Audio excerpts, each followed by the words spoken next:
send it to the same thing.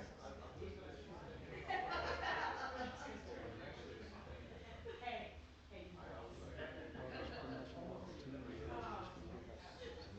Next one.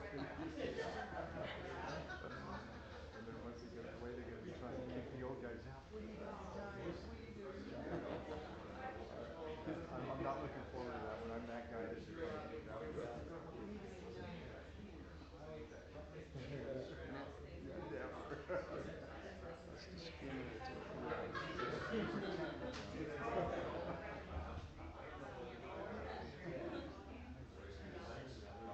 Well,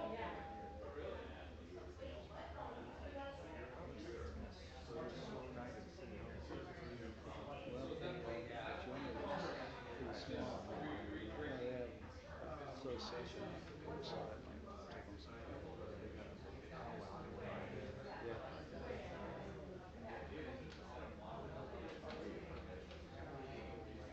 How's your other son doing?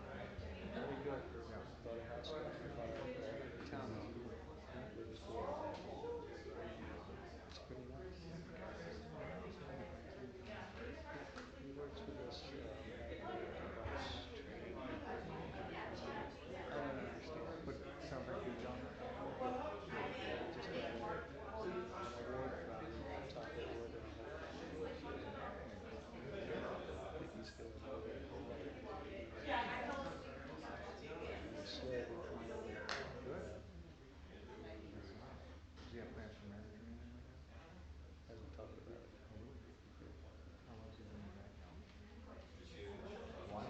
Probably 6 years. Oh, okay.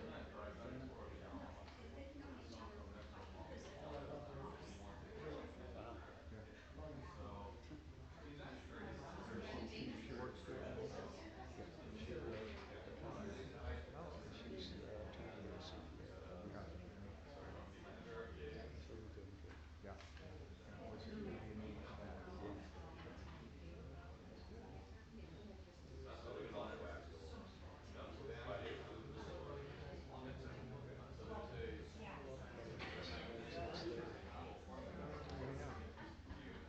Well,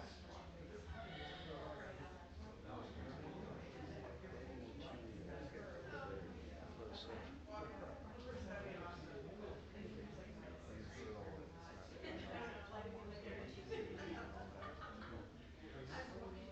I know that they're bringing him a lot of the politics now. You can hear him as honest, right? I mean, they're trying to be so. Not that I can't say you swans that you shouldn't, because then you get trouble for that. But just, yeah, eventually the players show up. They let him retire. yeah, exactly. So you're going to win that back. Yeah. Pretty impressive outdoor. Stages. A whole lot. The city was insane here. City. Oh, big crowd. Yeah. I saw that. I bet you see. The new faces. There's new faces. Yeah, right. Yeah, we kind of, our MOU hasn't changed.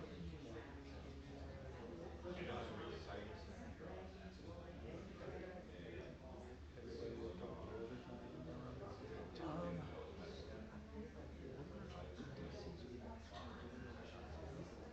Just, they're not, the way they negotiated, whatever bonuses were planned for.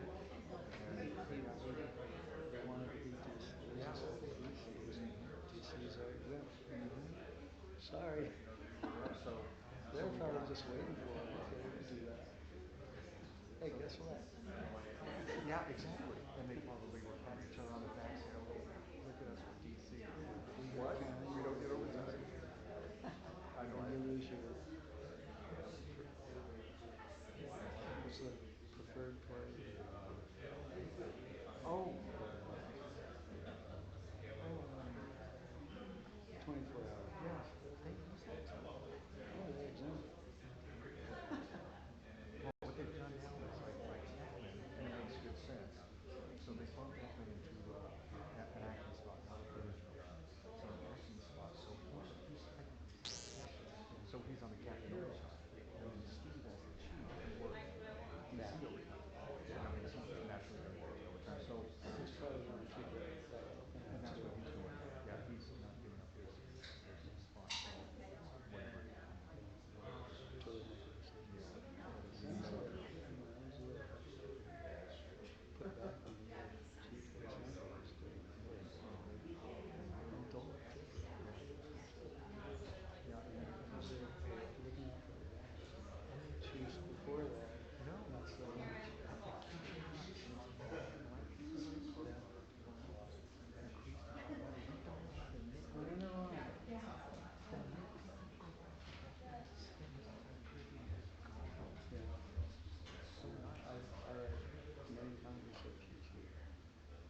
You know, I like having this conversation. What did it? Was it how it? I don't know because it. You really just circle around and hoping to be some. Well, we got people in the room rooms where we take speech. One of them is Oh yeah. just trying to away from that. I was gonna say it's good. Yes. Whatever. Is it bright snap and spears?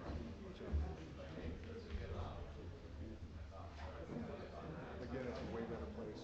Way better place. Yeah, the guys are all camaraderie is better than I've ever seen. Yeah.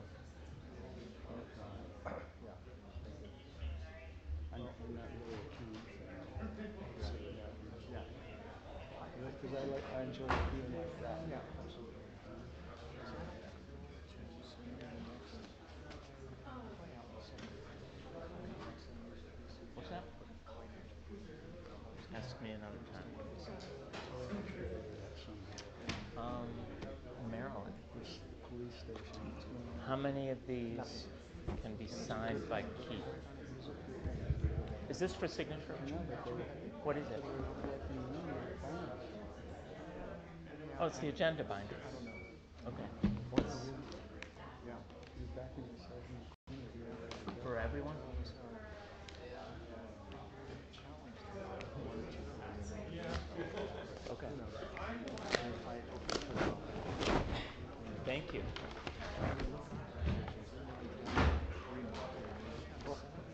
Oh, everyone has an envelope. Okay, got it. And this is mail for Keith. And what's this? PD station one, pretty much the same. Yeah. Okay.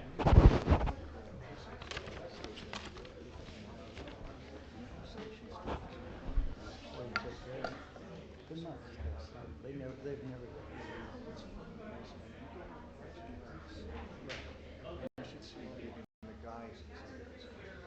And just his personality and he's very approachable.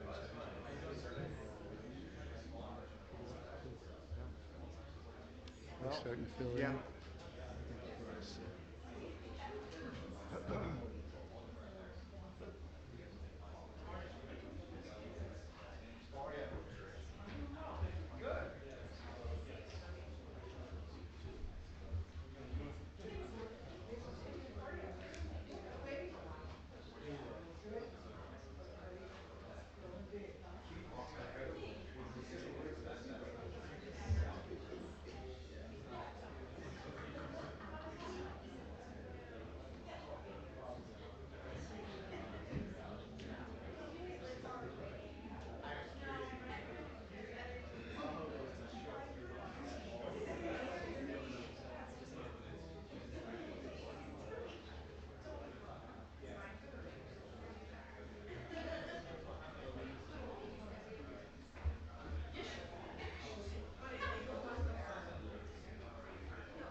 Good evening, council member.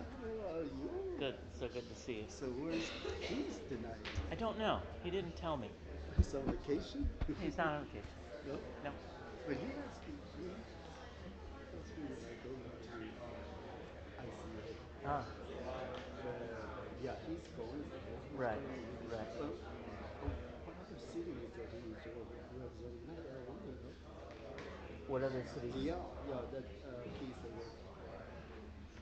Well, Keith and I work for Ridgecrest in the Mojave Desert. Oh, okay. But the firm has Cudahy, Oh. San Fernando. Oh, okay. Bell Gardens. Mm. Our biggest city is El Monte. You Right, knew, right, you right. knew we Oh, did yeah. El Monte. But El Monte never go to ICO meeting, but Cartagena, yes. Also San Fernando. Okay, okay. San Fernando, they always go to ICO. So key secretary was asking me, are you going? Oh. Yeah, I'm going. Maureen called you?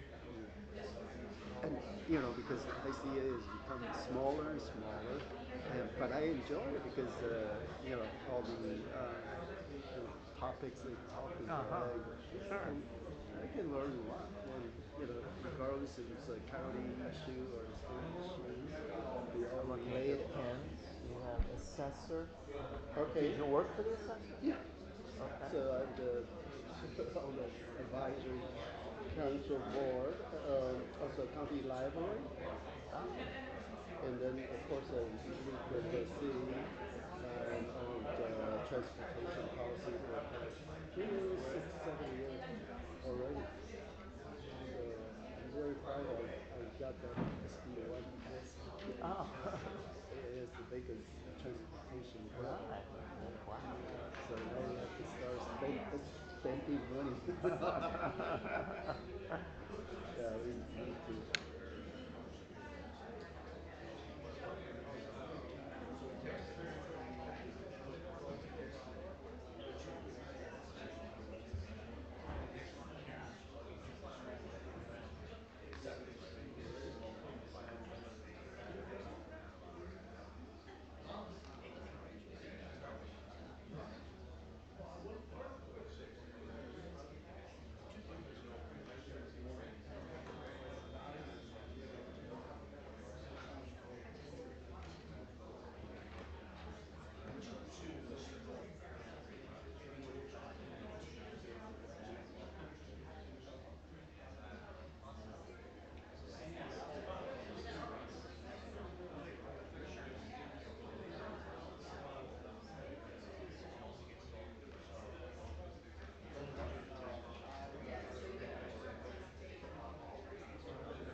Nice to see you.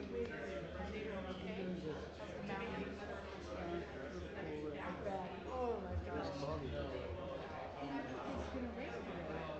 we were in the class. Were you? See about 100 feet. For lots of snow? No? Yeah, we had a couple feet at Christmas time. No, not too bad. It's been quite a winter, hasn't it? Yep. Well, it's been good. It's Good been for us. great for us, right?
too. I mean, you can kind of.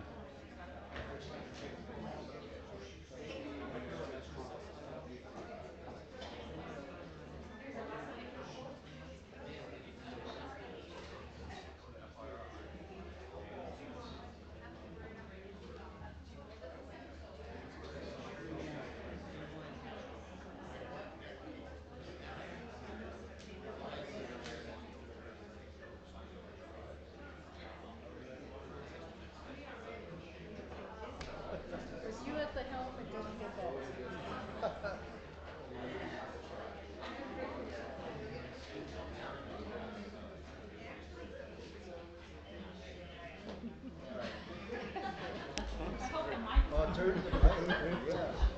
Except I'm probably on YouTube or something. Okay, good evening, everybody. Sorry for being late. We had an important study session just prior to our regular session here. It's 6:50 p.m. I'm calling the regular session of the San Gabriel City Council to order. Tonight's Pledge of Allegiance will be led by Councilmember Costanzo. Please stand, place your right hand over your heart, and repeat after me. I pledge allegiance to the flag of the United States of America and to the republic for which it stands, one nation, under God, indivisible, with liberty and justice for all. Roll call, please. Mayor Pooh, Here. Vice Mayor Menchaca, Here. Councilmember Costanzo, Here. Councilmember Harrington, Here. Councilmember Leal. Here. Okay. Next, we have approval of agenda order. Does anybody have any objection to the agenda order? So moved. Nope. Second. Okay, motion and second. Any objection? Seeing none, it is so ordered. Presentations, please. Promotion of Fire Captain Aaron Terry. Presentation will be made by Interim Fire Chief Wallace. Good evening, Mayor Pooh, Vice Mayor Menchaca, and esteemed members of the council. Tonight, I'm pleased to introduce you to a newly promoted department member who's achieved the rank of fire captain. The fire captain is a frontline supervisor in the department and is called upon to make significant decisions, often in times of extreme stress and under very, very dynamic conditions. These choices often have a lasting impact on both the lives of the public and the firefighters that the captains are tasked to lead. This is a position of tremendous responsibility and is very much earned. Tonight, Captain Aaron Terry, he's a second-generation San Gabriel firefighter. He's served the city for 10 years in the role of firefighter, paramedic, and fire engineer.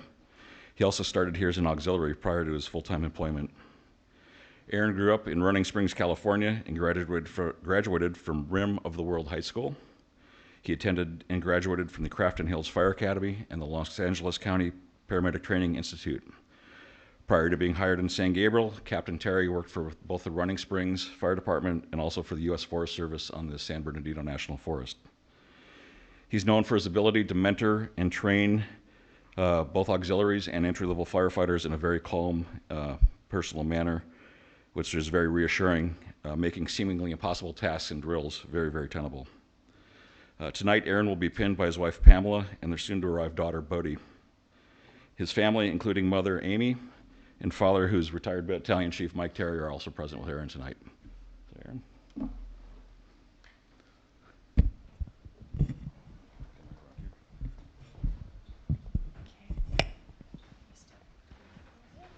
Please raise your right hand and repeat after me. I, I. state your name, I, Aaron Terry, do solemnly swear do solemnly swear to support and defend to support and defend the Constitution of the United States the Constitution of the United States and the Constitution of the State of California and the Constitution of the State of California against all enemies, foreign and domestic, against all enemies, foreign and domestic, to bear true faith and allegiance to bear true faith and allegiance to the Constitution of the United States to the Constitution of the United States and the Constitution of the State of California. and the Constitution of the State of California, That I enter into this obligation freely that I enter into this obligation freely without any mental reservation without any mental reservation or purpose of evasion, or purpose of evasion, and that I will well and faithfully and that I will well and faithfully discharge the duties discharge the duties upon which I'm about to enter. on which I am about to enter. Thank you very much.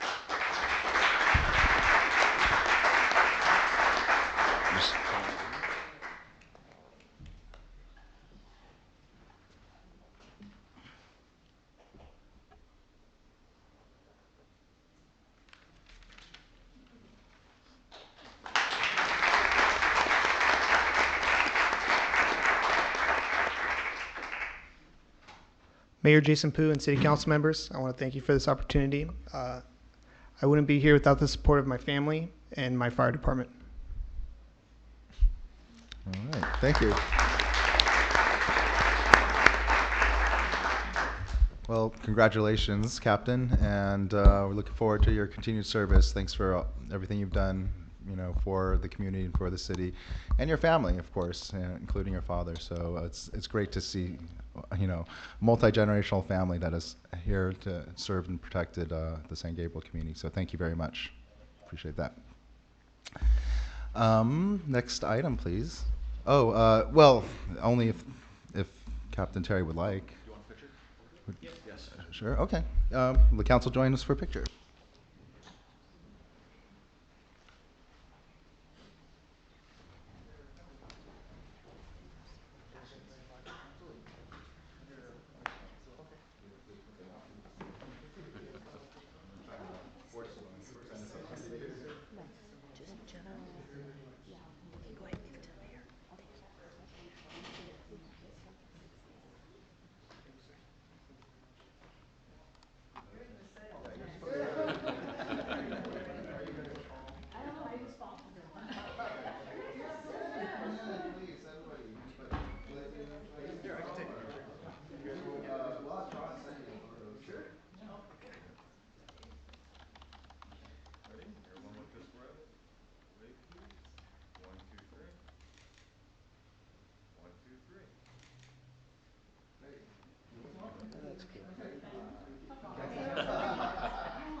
Okay, great.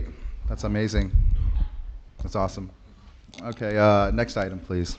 Introduction of Interim Finance Director Kenneth Louie. Presentation will be made by City Manager Lazaretto. Thank you, Mr. Mayor, members of the council. Tonight I'd like to introduce to you Ken Louie. He's our interim finance director. He started last week. Ken has over 35 years of experience in public finance. During his career, he worked for the cities of Montebello, Southgate, and most recently for the city of Lawndale, where he served for over 13 years until his retirement in December of 2018. Some of his accomplishments, which we hope to make use of here in San Gabriel, is he built up Lawndale's reserves to over 150% of their budget. He oversaw the implementation of a new city sales tax. He oversaw the financing of the city's first capital improvement plan, and he oversaw several successful bond issues for things like community centers, water and sewer bonds, and pension obligation bonds. Another trait that we are eager to take advantage of is he was able to successfully balance budgets that were out by as many as $7 million. So his financial acumen is very acute. He's affiliated with the California Association of Municipal Officers and the California Municipal Revenue and Tax Association. So with that, I'd like to welcome Ken Louie to the San Gabriel City family. Thank you, Mr. Mayor, members of the City Council. I just want to say thank you for the opportunity to serve this fine city. And looking over the recent council meetings and all the records, over the past year, Paula and Mark have done a great job in just implementing all these fiscal parameters. And now I see it's my turn to carry the torch and really bring to life these policies. Look forward to it. Thank you.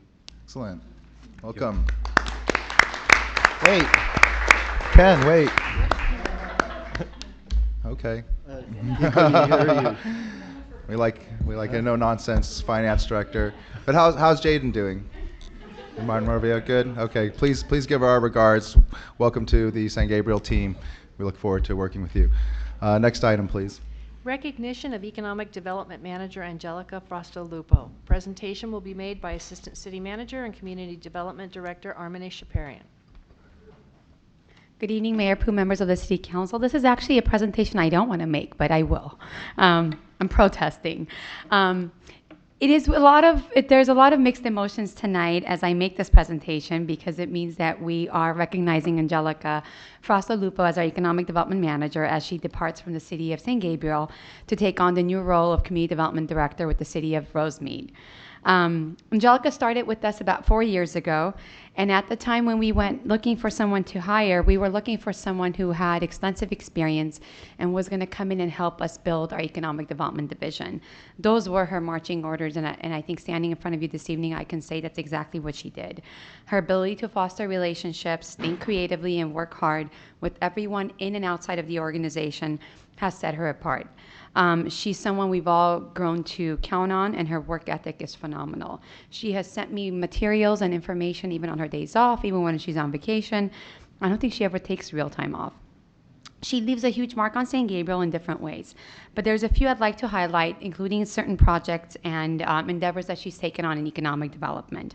From the creation of new special events such as Dumpling and Beer, Surf's Up, and Fairview Con, which have all become regional draws, the completion of the Mission District Comprehensive Financial Analysis, the creation of the Tourism and Marketing District. These are just to name a few. She was also instrumental in helping bring the Cinco de Mayo and Dia de los Muertos events to San Gabriel and helping expand those events and continue them on. She's worked extremely closely with the Chamber of Commerce and the San Gabriel Valley Economic Partnership. In regards to the partnership, she has actually worked on some of their committees, including helping with the creation of the new ICSC booth, which is now used by over a dozen cities in the San Gabriel Valley. Her hard work with all of us, she's had to enlist everyone's help. And this evening, it's interesting to see several of her peers here because anytime Angelica had a project, the motto in community development was, it's all hands on deck. And that has definitely become something we've continued to do in the department, and she's leaving her mark there. But her hard work also gained us the recognition by several large-scale organizations, including CalEd and the LAEDC, in which with the LAEDC we were recognized 2 years in a row as a finalist for the Most Business-Friendly City Award. And above all, she has been a great team member, colleague, and a good friend. Please join me this evening in congratulating and recognizing Angelica for all of her hard work in the city of San Gabriel. And we just have to make sure she doesn't take any of her programs with her to Rosemead. They stay here, and I think that's it. We are done fostering good staff and developing them. It is a good thing that we have really good people here who are moving on to promotional opportunities, but this is definitely one that's a difficult one. Please join me in congratulating Angelica.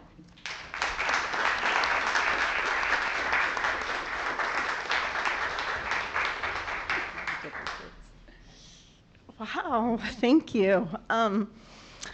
Geez, I don't know, like everybody knows how much I love San Gabriel and how much fun I've had. I just really want to thank each one of you. It's been such a pleasure to work with every single one of you. This place, the city, really is amazing. When I first came, I remember at my introduction, I remember being so excited and ready to go because there was so much potential here. And in the 4.5 years, it's been amazing. It's been really wonderful to create new programs, to develop economic development, to go to ICSC with many of you and just get our name out there, and the recognition that we received, the fact that we know in 4.5 years that there are retailers who know us, who want to be here, is just really amazing, and I'm going to miss all of you. I have to share, though, as when I shared with my family, it was an interesting reaction that I got because I thought they were going to be happy for me. Well, congratulations, it's a promotion. But what they said is like, but you love San Gabriel. And I'm like, I do, but you know, there's a time, and it's, getting a promotion is, you know, something when we go to school, we always think about, you know, our career goals, and you know, it is one of mine, and I'm very happy now to be moving on. And I just want to say again, thank you very much. Oh, thank you, Angelica. You know, we're certainly going to miss you as well. You know, it is kind of a compliment to our organization that we have such good qualified staff, be able to move on and also move up in other cities. But please say hi to all the other former San Gabriel employees over at Rosemead, and tell Gloria enough is enough. But we're definitely going to miss you and all the progress we've been able to make. Hopefully, while you're there in Rosemead, you'll see a lot of those things come to fruition. Because these things, for members of the public, they take many, many years to plan, strategize, implement, and then ultimately, become a benefit for the community. So thank you for helping us move along and make that kind of progress here in San Gabriel. Would other members of the council also like to say a few words? Yeah, Julie. Mm-hmm. Well, we're going to miss you. I especially, you are a gem, a very special gem to the city. And I always like to look at, instead of the challenges, the blessings. And so I look at it as San Gabriel was blessed to have you with us for the 4 years that we did. And I think what I'm most grateful is you're just moving next door. So I know you're not going far. And we sometimes play this game of ping pong, so who knows how you might bounce back here someday. So anyway, thanks for all you've done for the city, all the things you've implemented. You've put our name on the map as a regional destination to go to have fun. And I can't think of anybody better for Rosemead. So congratulations on that. And we will miss you, but we know you're not far. Thank you. Well, Angelica, I will miss you, especially, ICAC and San Gabriel Valley Economic Partnership meetings. I remember one time that everyone was gone at the ICSC convention, and you and me were kind of along and walking. Oh my God! And try to get to this shoe store.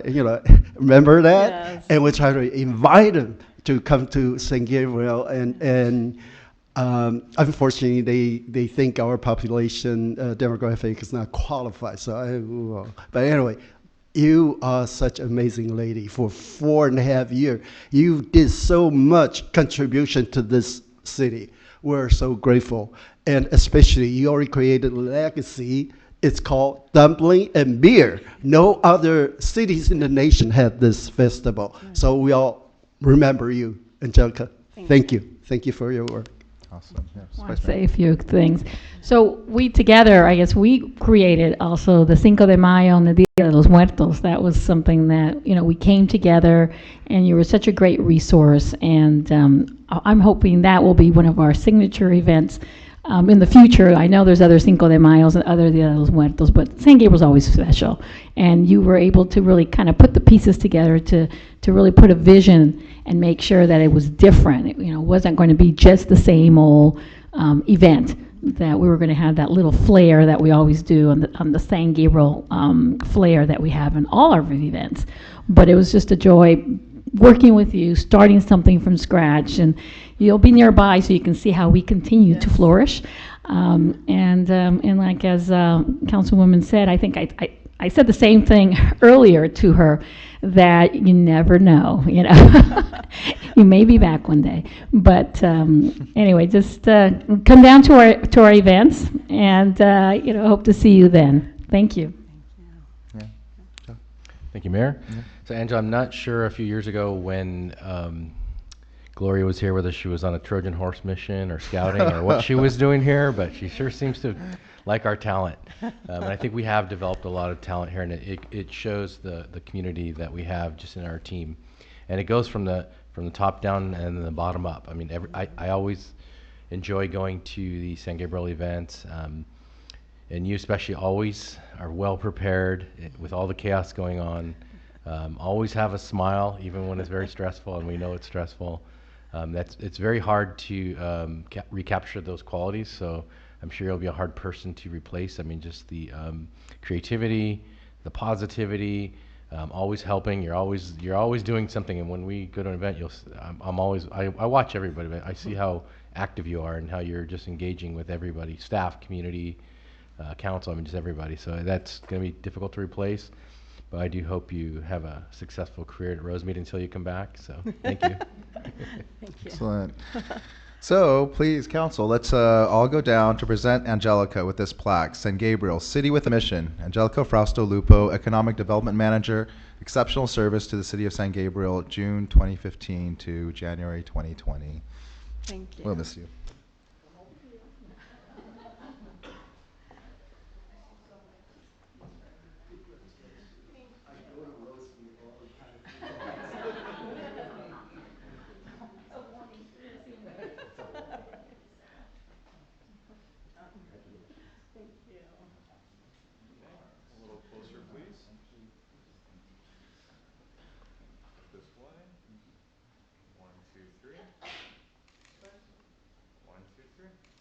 Thank you. Congratulations.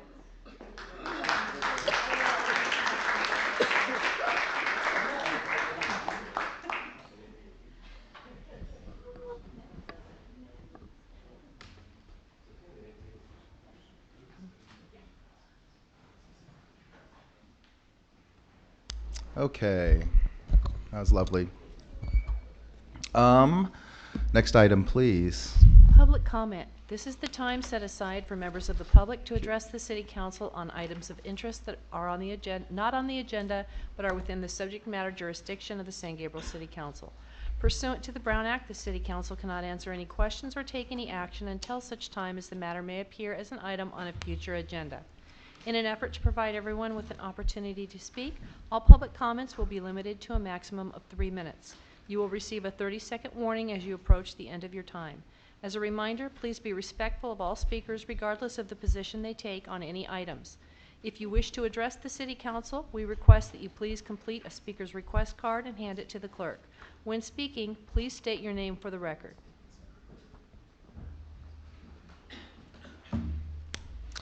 Thank you. At the moment, I have one speaker's request card. It is from Miss Debbie Kilgore.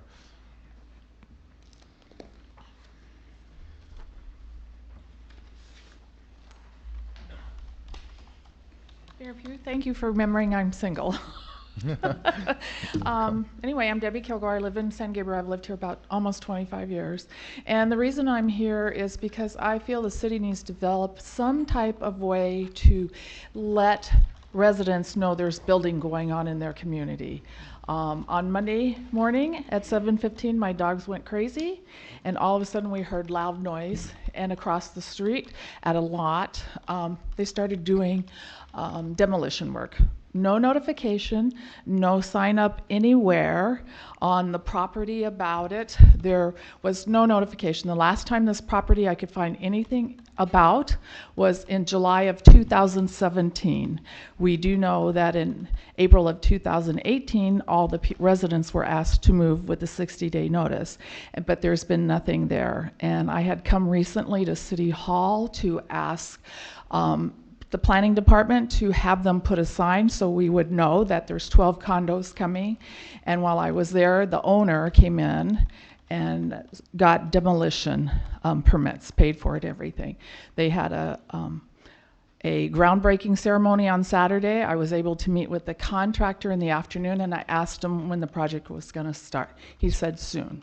So imagine, to my waking up, that there was demolition starting without any notification to our neighbors. The people that live on each side of it have been not notified or anything. I try to keep people up to date, but I would like the city, with all the buildings, condominiums coming, the ADUs and ADU juniors that are going to be popping up, that there needs to be a way that we can be aware of those going on in our neighborhood, because people don't tell anything. And now I've got a construction project probably going to be going on a year and a half or so, every day, Monday through Saturday. And we weren't prepared for it. People are not prepared for it. So you can make sure that your fence doesn't have any cracks in it or anything when you have a lot of building going on. You need to pay attention to your property and be aware, but also to know that there's something going on in your neighborhood and you know about it before the day it actually does happen. So I would like that really to be considered, and figure out how on the website you have a place when somebody's been issued things and they're going to occur within the next couple months or something like that, can be a way that residents can know there's building going in their area, because we know that condos are coming everywhere. You have ADUs, you already have over 20 permits given for ADUs in this city alone, and with the new regulations that just went into effect the first day, there's going to be a lot of changing, and with the different regulations that are coming up that are even part of the meeting tonight, we need to have the neighbors be aware of what's going on in their neighborhood so they are aware of changes. So thank you very much. Thank you. Okay. There are no further speakers' request cards. Is there any other member of the public who would like to address the City Council? Okay. Seeing none, I will close public comment. Next item, please.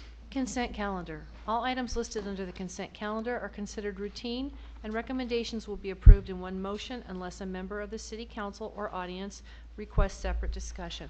Mr. Mayor, staff has requested that item 4F be approved as amended with the revised rate sheet that has been distributed to council and made available to the public. Okay. Is there any items that we would like to pull? I wanted to pull F just so to give an update on the negotiations with Athens. I think that's appropriate, especially since we have an amended rate sheet that's just sort of been put in front of us at this, you know, within the last few minutes. Any other items? Would you like to make a motion to approve the balance of the consent calendar? Motion to approve, that's a F. Okay, a motion from Councilmember Liao, and is that a second from Vice Mayor Menchaca? Sure. Okay. Motion and second for A through E and G. All right. All right, let's go to the board. Motion passes by a vote of 5-0. Okay, and Vice Mayor Menchaca. Yes, I just wanted to let our colleagues know, as well as the public, that Councilman John Harrington and I are still in negotiations with Athens. During the holidays, it was just a little difficult to find a time where we can all meet.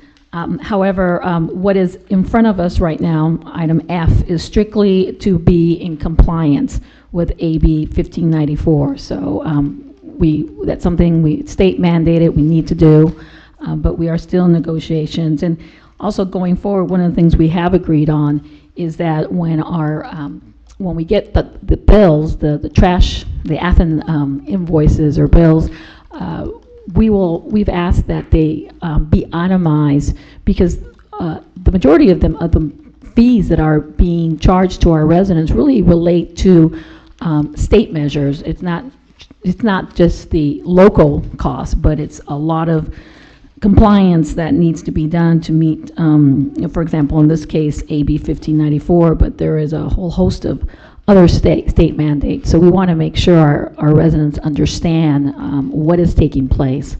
But that would be going forward. I haven't looked at the updated schedule. I just got it right now, but I'm assuming it's strictly related to AB 1594.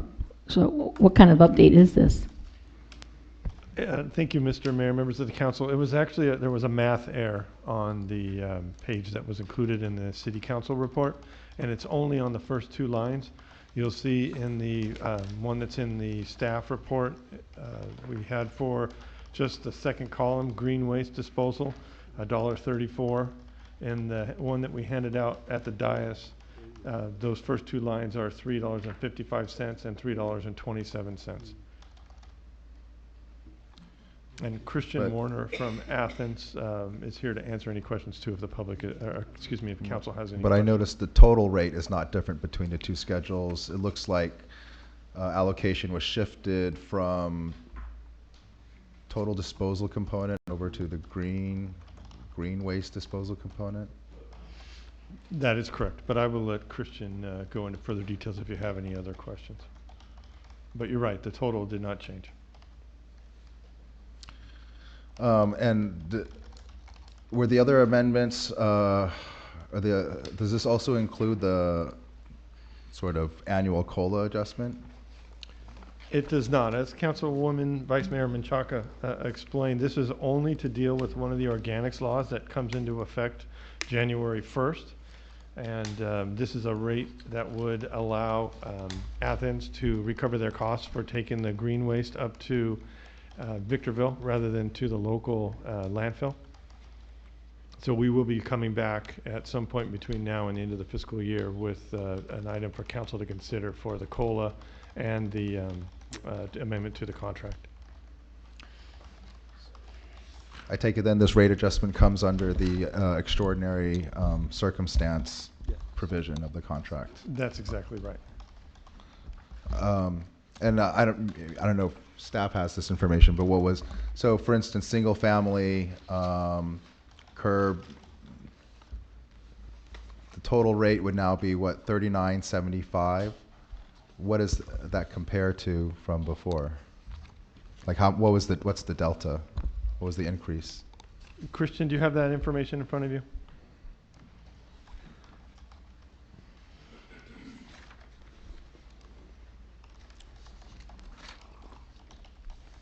Good evening. Christian Warner from Athens Services. Happy New Year to you all. Because it is the beginning of the new year, I just want to take the opportunity on behalf of our owners and the drivers in this city to thank you for allowing us to be in your city and to be your hauler. We feel it a true blessing to be here in San Gabriel. The rate, let me get to my page. The overall rate went up $2.21 from the previous rate for the regular 90/90 curbside service, and if you're a resident who has a 60-gallon container, it went up $1.93. Okay, and I guess it's sort of somewhat proportional increases for commercial. Actually, this assembly bill only pertains to the residential green waste, so it's only to those two residential rates. Okay. There's actually another organics law that pertains to commercial that, as Denise mentioned, we're actually discussing that and working towards a good solution there. So this is just for residential. Great. Thank you, Christian. Appreciate that. Want to go ahead? Okay, so I move to approve. Okay, excuse me, Mayor. I'm not done. I have questions. Sorry. Okay, I'll. Question? Yes. Go ahead. I'll allow it. Yes. Just so, since when we have this green barrel collected? So this is, if you all think about your home, you all have a green waste barrel and then a black barrel for everything else. Right. And you separate your green waste out, you throw it in the green barrel. We've always come and picked it up, and we've been able to take it to landfills where they use it as alternative daily cover. That's right. And what that means is every day a landfill has a layer of trash put into it, and then at the end of the day, they have to put dirt and green waste on top of that so that it could then open up the next morning and put another layer of trash and then another layer of green waste. Right. So our state assembly, they created this law, AB 1594, that says you can no longer take green waste to landfills and use it as ADC in order to give your city diversion credit. You have to take it to a composting facility. Right. And so that's why we look at it as it's an unfunded mandate from the state. They're requiring all cities in California to do this. So we will still collect your green waste just like we have before. The citizens don't have to do anything different. However, now we have to take it a much further distance to our composting facility in Victorville. And then the process of composting, it takes anywhere from 2 to 3 or 4 months. It's a much more expensive process than you can imagine just putting it out on the landfill for the day as cover. Mm-hmm. So those two additional costs, transportation and processing, are the only two costs that we're asking to recover for us to do this program. Okay. And we started doing this program January 1st, so the city is compliant with the law, and then this would become effective February 1. So when did Athens build the Victorville organic plant?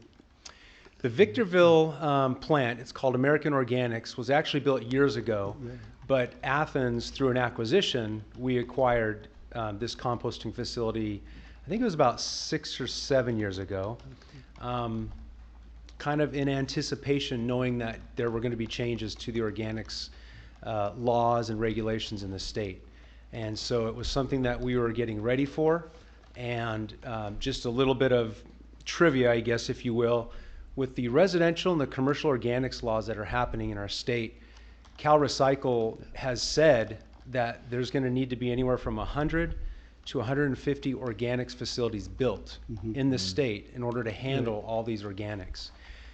At Athens, we happen to own one of those facilities, so the rest of the state is kind of in a fire, what do you call it? A dumpster fire, not dumpster fire, but I can't remember the word, but fire drill, trying to figure out where they're going to take their green waste. And fortunately, that's offensive to our fire so department.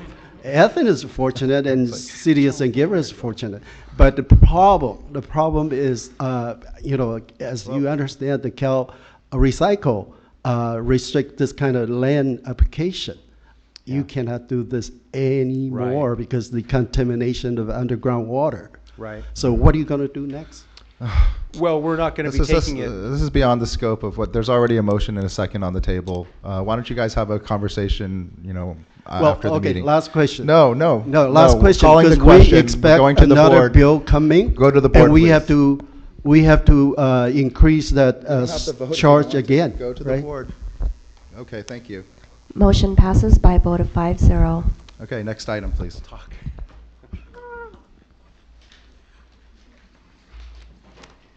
Public hearing, we have none tonight, which brings us to new business. Update on work efforts related to housing policy at the state, regional, and local level. Presentation will be made by Planning Manager Tracy Steinkruger.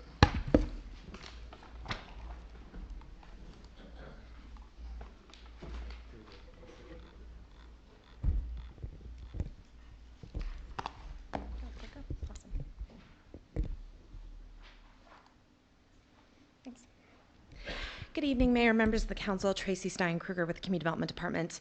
I'm going to try and keep my remarks on the short side this evening because we also have with us tonight some of the land use planning staff from the Southern California Association of Governments who are going to speak a little bit more about the methodology associated with the upcoming housing element cycle and the regional housing needs assessment. So your staff report this evening highlighted some of the major housing legislation that's been adopted by the state. First, as part of what we describe as the Big Push back in 2017 and 2018. The Big 15 focused on development of affordable housing, streamlined review of housing projects, and increasing local accountability for housing production, to name a few. Two bills worth mentioning at this point, SB 35 and also SB 2. The first focused on creating a streamlined approval process for affordable housing projects in cities where the RHNA numbers weren't being hit. The second created a new funding source for local jurisdictions to tap into in an effort to streamline approvals and/or accelerate housing production. Scott Weiner, who's based out of California Senate District 7 up in San Francisco, was one of the authors and proponents of SB 35 and another proposed bill, SB 50, that we're going to talk a little bit more about later tonight. So this table actually comes straight out of your staff report. We also provided a recap of what was signed into law in the fall of 2019 and gave you quite a bit more information about SB 330, AB 1763, and also the trio of bills that we just call the ADU 3. The ADU urgency ordinance was adopted by the City Council on January 7th, and the regular ordinance was adopted just a couple minutes ago. So some of our implementation work is already done. Some of this really won't come into play unless we have projects that take advantage of some of the allotments that have been created through state law. Not all of this necessarily needs to be memorialized in our code. So in a few minutes, I'm going to turn things over to Ms. Johnson, who's going to provide an overview of the sixth cycle housing element RHNA allocation methodology. But in summary, at the end of the day, if the proposed methodology is approved by the State Department of Housing and Community Development, or HCD as you may know it, and adopted by the SCAG Regional Council, the City of San Gabriel is going to be staring down a RHNA number of approximately 3,000 housing units during the next cycle, which represents a huge uptick from our fifth cycle allocation of 930 housing units. Of the 3,000 or so units, approximately 1,300 or 42% need to be above moderate income, 465 or 15% moderate income, 414 or 13% need to be low income, and 842 need to be very low income. Now, one point worth mentioning, when we update the housing element, the city is not necessarily committing to the construction of 300 housing units, but rather we need to be able to demonstrate that the city's zoning can accommodate the development of those units. There is a difference. However, as we look ahead to preparation of the next housing element, and we reflect back on the work done that was part of the last element, much work lies in store, and it may be necessary for the city to evaluate changes in residential density, densities associated with mixed-use projects, and also to consider the possibility of adopting an inclusionary housing ordinance to facilitate the development of affordable units in the city. Like I said, this represents a big uptick from our 5th cycle allocation, and even now, the city is a bit behind the curveball in terms of the actual number of housing units being produced, and definitely behind in terms of affordable housing produced. This is actually the table from the last annual progress report that was presented to council, I think back in June of 2019. At that point in time, we were at 592 housing units out of a 930 allocation. Staff's currently in the process of updating this information for the 2020 annual report, which is tentatively scheduled to be considered by the council in April. Again, 2 things worth mentioning here. For RHNA, we don't get credit for the unit until you actually pull the building permit. We have quite a few units in the city that have gone through the entitlement process in the planning division that actually have yet to pull a building permit. 2 examples, we've got 127 units at the Province site on West Valley Boulevard, haven't pulled a building permit. That's not reflected in our numbers. Rubio Village, about 160 units, same story. They've gone through a planning process, they've gone through CEQA review, they're in building plan check, they just haven't pulled that building permit yet, so the numbers aren't updated to reflect that. What's happening in San Gabriel? Well, we're trying to accomplish a lot. We covered a few county efforts in your staff report this evening, and even as we speak, there are about 50 or so volunteers, community volunteers, city volunteers that are down at the recreation center getting ready to kick off the LA County homeless count for San Gabriel. That's actually happening throughout the San Gabriel Valley this evening. Tonight, you also learned a great deal more about affordable housing opportunities that may come about as a result of the surface property on Del Mar. And in December of 2019, the Community Development Department submitted a funding request to the Department of Housing and Community Development, again HCD, for funding through SB2, the bill I talked about at the beginning of the presentation.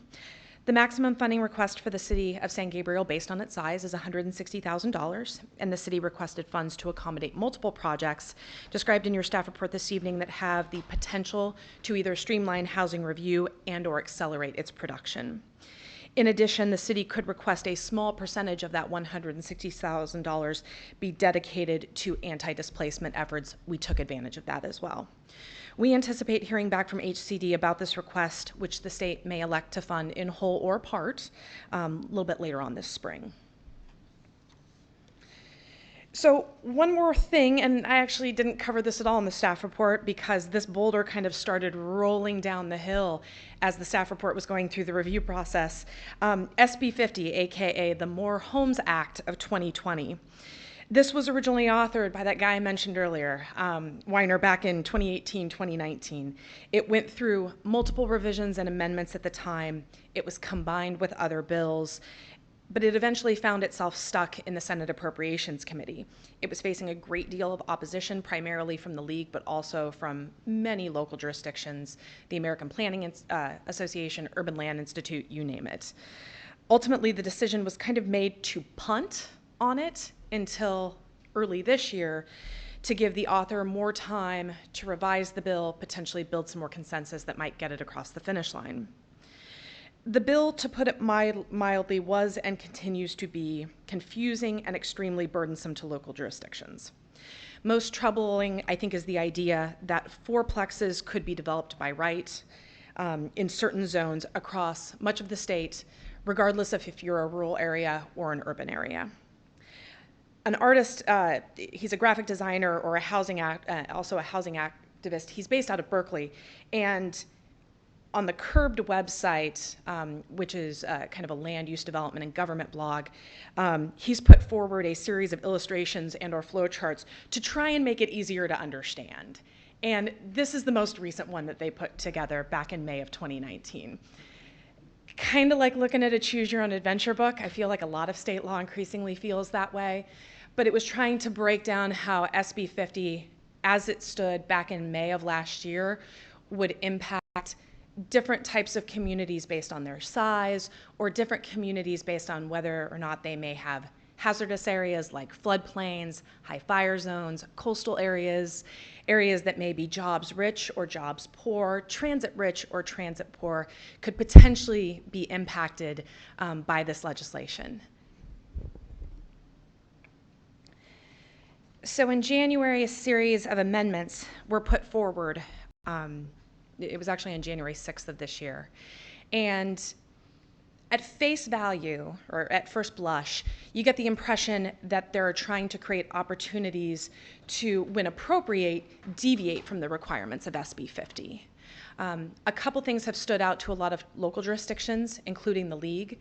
The first is the continued requirement to allow up to 4 units or a fourplex in a single-family neighborhood through a very streamlined ministerial process. Some caveats that have been created allow for some deviation based on impacts to public health or safety. However, it's the analysis of the League and a lot of other organizations and jurisdictions that the language is very vague. They haven't provided a lot of clarity as to what that truly means. And in the absence of that clarity, there's continued opposition. Also, the idea that cities could allow some sort of local flexibility as an alternate to the requirements of SB 50, that's been something that's been put forward.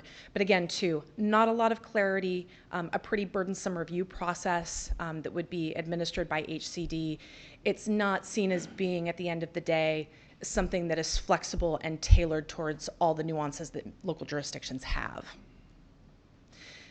So the continued opposition from the League of California Cities and many cities continues to grow. This is actually something that seems to be on a lot of city council agendas last week, this week, and the next. This was originally scheduled to be considered by the Senate Appropriations Committee on January 24th. However, it got pulled. It no longer is subject to Senate Appropriations Committee review. It now has a deadline to advance to the Senate floor for a vote no later than January 31st. So in short, steps were taken to push down hard and fast on the gas pedal to get this up for a vote before the end of the month. That being said, as part of your discussion this evening, should council wish to take a position on this matter, direction can be provided to the city manager's office and staff to prepare correspondence that's submitted to the state, specifically Senator Rubio's office, and we would prepare that obviously sooner rather than later in advance of the deadline that's increasingly approaching. That concludes my part of the presentation. I'm going to invite staff up from the Southern California Association of Governments who can talk to you a little bit more about the RENA allocation process, some of which was covered in our staff report tonight, some of which she'll cover as part of her presentation. So thank you. Thank you, Tracy.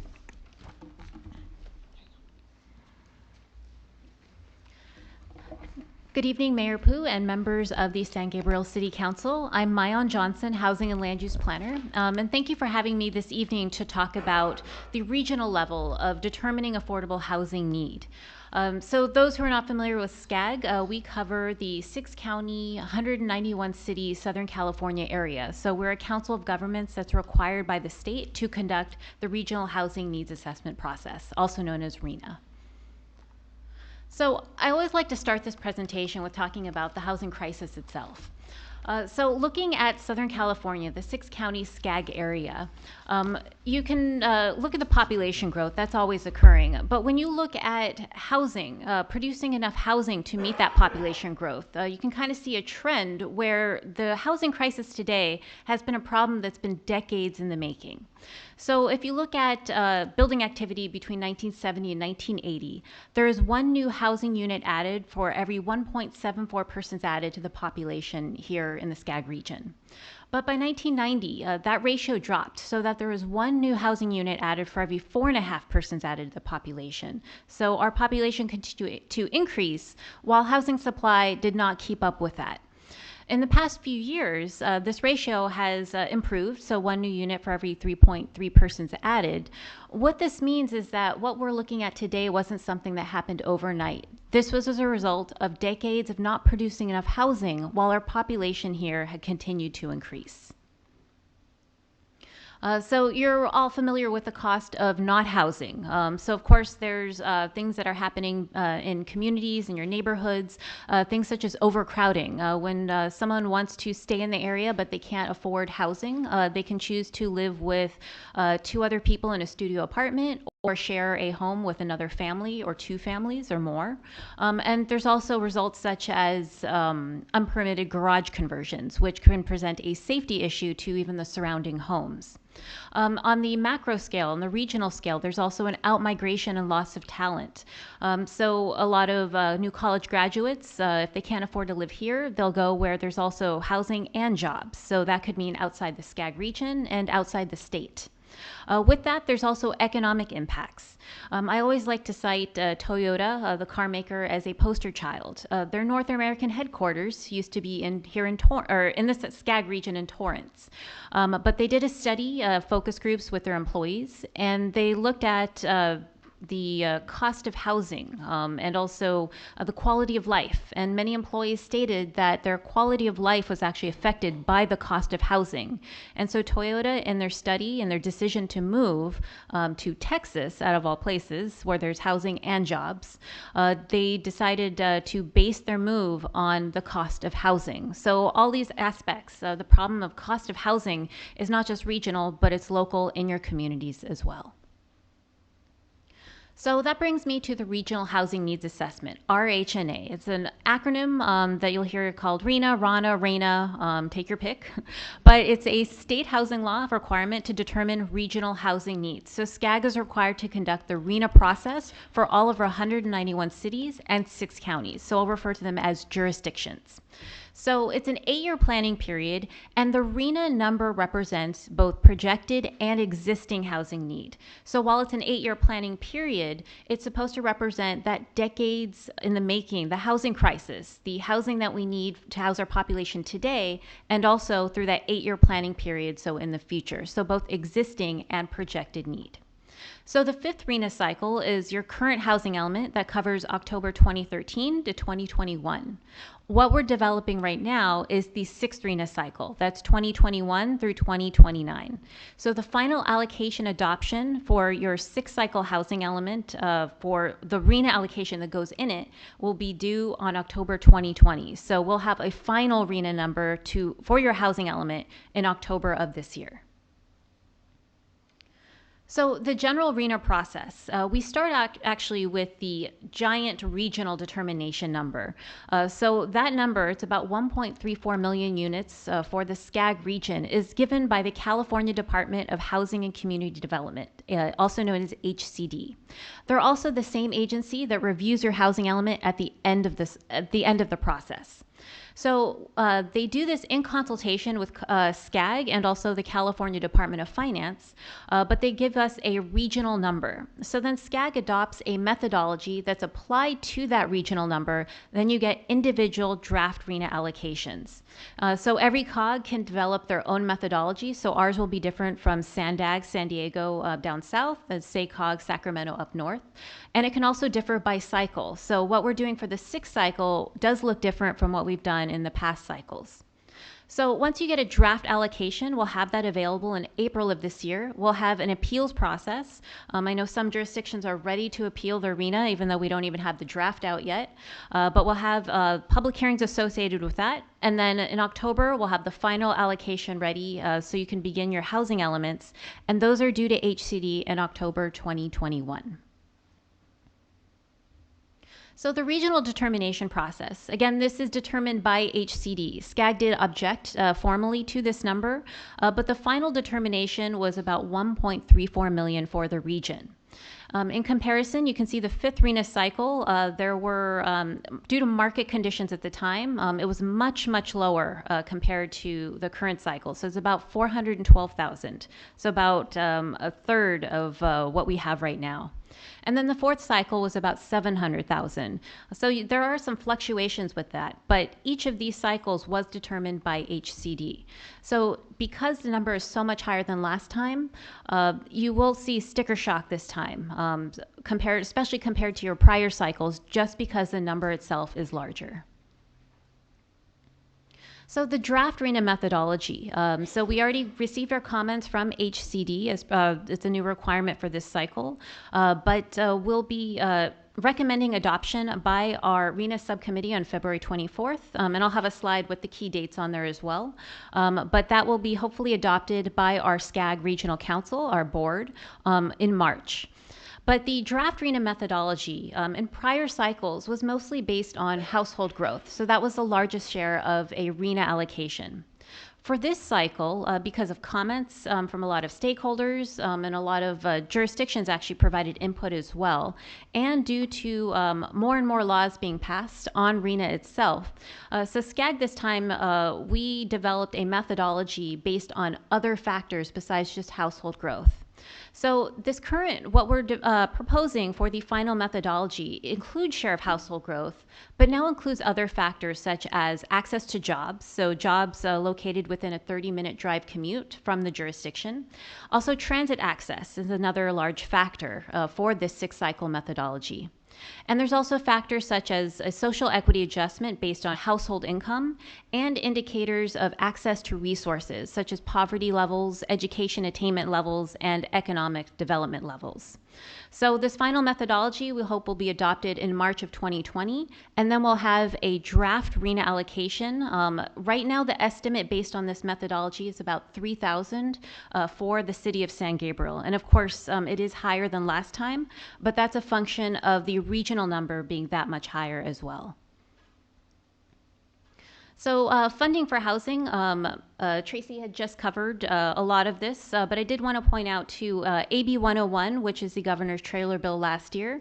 It did include a large funding package for both jurisdictions and council of governments such as SCAG to pass on to jurisdictions to help meet RENA need. So it'll be about $250 million, both these two programs, the local government program and the regional planning program. But this is a departure from the past in which the state said, here's a RENA, we'll see you in 8 years. They're at least providing a little more funding in their push to produce more housing statewide. SCAG will also update our local cities and our stakeholders as we get more information about this funding. So the next steps for RENA, if you are interested in following it, all of our meetings are publicly, they're open to the public and also webcast as well. So on February 24th, we'll be going with our final RENA methodology to the RENA subcommittee. They'll make a recommendation to our policy committee and regional council on March 5th. If that is adopted, we'll submit our draft RENA allocation and distribute that to all of our jurisdictions in early April, and then we'll begin the appeals filing period. And we'll have guidelines associated with that as well, and also distribute that to all of our jurisdictions. The appeals filing period is between April and May, and you can not only appeal your own number this time around, but you can also appeal your or other jurisdictions' numbers. So, and they can appeal yours. So you might want to make friends now. In July, we'll have an appeals hearing for all appeals received, and then we'll fold that into the final RENA methodology, which will be adopted on October 1st. So I want to end this presentation with looking at the 5th RENA cycle and what has been built on a regional level. So we're about 3/4 of the way through, and looking at all the permits submitted in the annual progress reports to the state. As a region, we've done about 54% of our total RENA need, and this is 412,000 units. Keep in mind, this time we have 1.34 million. Market rate units, if you break it down by income category, as a region, we've met about 100% of our need, which is great. And as a county, LA County has met 130% of that need.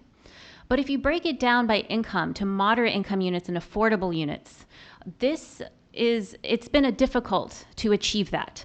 For affordable units, we've met less than 15% in the county and less than 12% in the SCAG region of permitting affordable units, while for moderate income units, that's between 80 and 120% of county median income.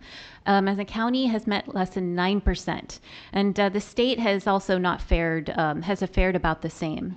So this is something to keep in mind, that housing crisis, decades in the making, and with a lower number for this current cycle, 412,000, it will definitely be a challenge for all of our jurisdictions to meet the 1.34 million number. But I hope that at least this presentation has got you thinking. Housing is a difficult topic, locally, regionally, and statewide. But we certainly hope that it's something worthy of discussion and continued discussion as we go further with the RENA cycle. Thank you. Thank you, Mayanne. We do have a speaker's request card for this item, and I think we'll do that at this point in time. Mr. Sean McMorris. Good evening, Mayor and City Council. I think these numbers are quite telling. We don't really have a housing crisis. We have an affordable housing crisis. As this shows, we have met our regional needs for market rate housing, but we're nowhere close for affordable housing, and that is why I'm here to advocate for an inclusionary housing policy here in the city of San Gabriel, which will require every new development moving forward to include a percentage of affordable units in their projects. There are models to look at. Pasadena was one of the first to do one. Theirs is very strong. It was 15% set aside. They just raised it to 20%. City of Glendale recently just passed a comprehensive inclusionary housing ordinance. I really hope that San Gabriel will look at some of these models and consider them. Often, in addition, within these inclusionary housing ordinances, what cities will do will also include an in lieu fee option, which allows developers, rather than building the affordable units, to pay into a trust fund for affordable housing, which Pasadena has utilized to purchase land and to create extremely low and supportive affordable housing, which inclusionary housing ordinances aren't going to do. That said, if you utilize an in lieu fee, you have to make sure that there are limits to when a developer can use it. For instance, if they're building 10 units or less, otherwise they're all going to opt into it rather than build the affordable housing. But I'll just say this: Pasadena is one of the few cities in Southern California that did fairly well on achieving some of its affordable housing goals. Their inclusionary housing policy played a large role in that, and if you look at their housing, you won't be able to tell which ones are affordable and which ones are luxury. They all look the same, and I think this is a tool you can utilize effectively. I hope you will. You will be a model for other cities in the region. Alhambra last year tasked their staff with drafting an inclusionary housing ordinance, so I hope that you will as well. Thank you. Okay. Thank you, Mr. McMorris. Are there any other members of the public who would like to address the City Council on this issue? Okay, seeing none, we'll close public comment for this particular item. Council discussion. Anybody like to lead it off? Vice Mayor Menchaca? Sure. I'm not sure if it's Tracy or I forgot your name, Ms. Skagg. So I wanted to start, something you mentioned about being sticker shocked. I was actually sticker shocked with the 930 units and now the 3,000. I mean, it's just, we're such a small city. 4.1 square miles, land scarce. I guess we have to be creative, as they say, and we're losing a lot of local control. So it is a huge task in front of us. I wanted to just kind of get a better understanding about SB2, because so we're being assigned, it's not approved yet, but it looks like it's going to be about 3,000 units over an 8-year period, and there's going to be some serious penalties for non-compliance. I'm assuming that's what the state is saying. So with the SB2 funding, I mean, is there money set aside for every city to be given something? Because I can't imagine there's not one city that has excess funding to update their housing elements. I mean, there's so much involved. I mean, there was a list here in our staff report. And typically, I mean, in the past, we get the mandates, but they're never funded. So we have SB2. Is the intent to make sure that everybody gets something so they can be able to be in full compliance? Because if we don't get it, then what happens? The answer is kind of, sorta. SB2 was basically a fee. It was like a $75 recording fee that got put on property transfer documents. And it created a honeypot that when they last took count was about $123 million. They're using that to fund a non-competitive grant process. So in this instance, we aren't competing against other local jurisdictions in the San Gabriel Valley or even in the Southern California metro area. But as part of the request for funds, we had to be able to demonstrate a nexus between here's what we're requesting money for, and here's how we think this will help to streamline the review process, expedite the production of housing. And HCD actually tapped a Southern California planning firm, it's PlaceWorks, based out of downtown Los Angeles, to actually assist cities that were going through the request for funding process. So we had a little bit of a dialogue with some of the staff there and pitched a couple things that we thought, like, maybe we can get funding for this. Sometimes they said, yeah, that's a great idea. Other times they said no. But where we landed ultimately here was with 5 or so different tasks that there was some consensus that the end product would in some way, shape, or form help to expedite the process or result in more production. And we actually saw some similarity. For example, I went back through City of Santa Monica and what their funding request was, because they applied for funding really early in the ballgame. The City of West Hollywood, the City of Glendale, some of our other SGV cities. And there was certainly some similarities in terms of what cities were requesting. A great example is the ADU guidebooks. That's a state mandate that got handed down. Lots of cities have been going through the process of implementing or adopting implementing ordinances. And now what we're struggling to do is be able to create some sort of illustrative guidebook that is simple enough that a single family property owner can go through it at home and quickly figure out what they can accomplish in terms of developing a junior ADU on their lot or an ADU on their lot. By doing one, so certainly one that's illustrative, we believe that it will expedite the development of ADU units in the city of San Gabriel. We can count those toward our RHNA requirement. We may be able in the future, the verdict's still out on this one, to count them as affordable units. To that end, we requested funding to try and make that happen. It certainly saves staff time, energy, resources that our assistant planner, Anthony, would probably be spending putting that together. And again, we saw a lot of cities asking for something similar to that. Another one in terms of the development of affordable housing, we asked for funding to assist in development of an inclusionary housing ordinance. We have other cities to look at in terms of a guidepost, but there are a lot of cities who've gone through the process of revising their inclusionary housing ordinances this year. Scott touched on Pasadena and the uptick that they put into their inclusionary housing ordinance. Pasadena, admittedly, a little different animal. They do a lot of density bonus projects, which can also impact how your inclusionary housing ordinance applicability works out. Other cities, Glendale adopted one. Burbank actually went through the process recently of lowering their inclusionary housing ordinance because they found out that it was a hindrance to the development of affordable housing. Projects just simply weren't penciling. They also looked to ratchet down their in-lieu fee for some of the same reasons. So one of the things that we requested as part of this process, again, we want to promote the development of affordable housing.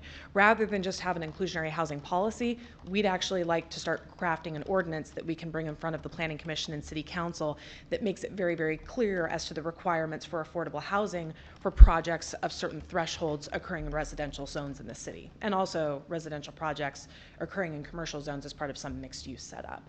So it was certainly a process that evolved over a couple months, involved a lot of correspondence with HCD. But again, we came back to, at the end of the day, we hope that what we're requesting funding for leads to some tangible outputs and some deliverables that, should the council either adopt them or whether or not we're able to just put them down at the public counter, will ultimately result in a higher number than you would have had otherwise. Well, if it's non-competitive, I feel a little more confident that we'll probably get it. Yeah, okay. So, in your opinion, because again, we have such little empty land here, and maybe got to look at it a bigger picture here, how are we going to get this accomplished in this city?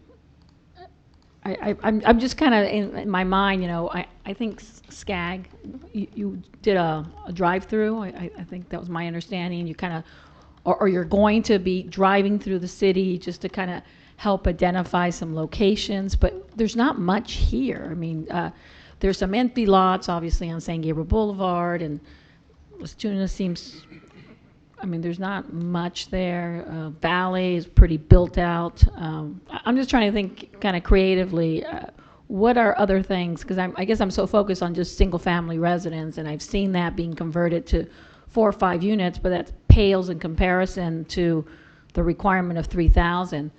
I mean, is there some things that maybe I'm just not thinking about how we can really realistically reach for the 3,000, or is everyone kind of just going to try to get close and so be it? Because I'm very concerned with conforming with these state mandates, and it's serious. I mean, this is, you can see some of the cities are already being penalized. Just some thoughts. So, some thoughts. One of the first things that we requested as part of that SB2 funding request was the residential land inventory. This is actually something that normally you would do as part of your housing element. We requested funding to start this a little bit earlier because we think it will help better inform the public, the Planning Commission, especially the City Council, what exists on the ground in terms of number, quality, type, versus where we need to be. So I think we look at our planning documents right now, I look at our zoning map, I look at building permits. Certainly the numerical data is helpful, but I think to actually put together an actual land inventory and be able to tally up all of our numbers, I think it will help kind of set in motion what work needs to be done. Yeah, absolutely. So to that end, we asked to kind of fast track that through the SB2 process. The sooner we can probably start on that, the better. Also, we did admittedly, as part of our request for funding, some of the assumptions that we think were made as part of the 5th cycle housing element may be not entirely accurate. And I think some of that is a result of state law that has been passed. Case in point, the last housing element cycle only assumed 3 ADU units per year. Obviously, that whole game board has changed. So we want to be able to up that residential inventory that exists with some more realistic expectations as to what sort of development could occur now on site, whether it's triggered by changes that are made at the state level or changes that may be set into motion by the council. Once we figure out what the deficit is and the assumptions that can be made moving forward, it's then looking at a revised deficit and coming up with a menu board of options that the Planning Commission and Council are going to need to consider to be able to bridge the gap. Some cities look at multifamily densities, creation of new multifamily zones, maybe more opportunities for residential density in and near transit or major employers. Some cities look at the densities associated with mixed-use projects on their main corridors. There isn't just one magic bullet, if you will. It's going to be a little bit of this and a little bit of that and a little bit of this. It will probably require some changes to our zoning code, but that's a process that we'll go through cradle to grave when we're updating our housing element. I think our hope was, though, that we could use the SB2 funding to kickstart that a little early, if only so we can get a realistic assessment of what San Gabriel looks like in number and quality today. Okay. Yeah, I forgot. But we are doing, well, we have tabled, if we get the SB2, to do the inventory. So then, what is the timeline to update the housing element of the general plan? I mean, is there a drop-dead deadline? Or so the 5th cycle is through 2021. The 6th cycle is 2021 to 2019. But basically, we'll have a deadline in, I think it's 2022. So okay, so we have time. We do have time, but in the same breath, the sooner we start, the better. I think a lot of people envision it as being a very hard and fast process. I think actually the more time you can take on it, both from a public outreach perspective and just an opportunity to do study sessions with your Planning Commission and City Council, the better a document you're going to end up with. Also, I think it's fair to say that more often than not, cities will submit a draft version of their housing element to HCD for review. You need to build in time to allow them to do their review. You also need to allow time for revisions to the document that may need to happen. I don't think I've ever worked for a city where the housing element got adopted or certified by the state straight out the gate. So I think you've got to build in a little bit of time for review, for changes, and all of a sudden that very seemingly long timeline, it definitely shrinks. And somehow you have to factor in any more bills that come into play, any more changes that are possible. I mean, you just mentioned the Wiener bill just came up recently. So what a lot of cities do is when, and HCD has kind of varied through the years on this, a lot of cities will basically put a pin in their document in terms of when they do the SECRA review relative to the updated housing element. So there may be some legislation that's passed beyond that, but just like for SECRA documents, we use the date of notice of preparation as kind of that existing conditions date. We have the ability to use the SECRA date for the SECRA document that we end up preparing as kind of that date. If stuff is passed moving forward, we reflect it later on. Okay. And then along those lines, are there any open areas in San Gabriel that are considered historic? Because my understanding is that if we do have something, I mean, and I'm talking about open areas, not existing like the Playhouse or the Mission, but my understanding is that the state law limits placing any housing in those type of areas. Do we have anything like that? We don't have any adopted conservation overlay zones. We don't have any adopted historic districts like you would find in Pasadena. We certainly have, like you said, eligible resources on the national, state, and even the local register. But I can't think of any big swaths of property, developed or undeveloped per se, that would be immune from some of the requirements that have recently come down from Sacramento. Okay. Regarding the inclusionary housing ordinance that you had mentioned earlier, so it appears like there's two options. Either you have affordable housing or you pay into a fund, a trust fund of some sort. So how does that work from the perspective? Is it like a sliding scale? So if your affordable housing is 100%, let's just say that's the extreme, they would have to pay much more than if the housing was 50% or 10%, or how does that work? I mean, I kind of look at it as, you know, how much is enough to put into this trust fund? Because if you're not going to have any type of affordable housing, that's forever and ever. I mean, can you really quantify it? Is it how much? I mean, how do you quantify that? You know, to put in this trust fund.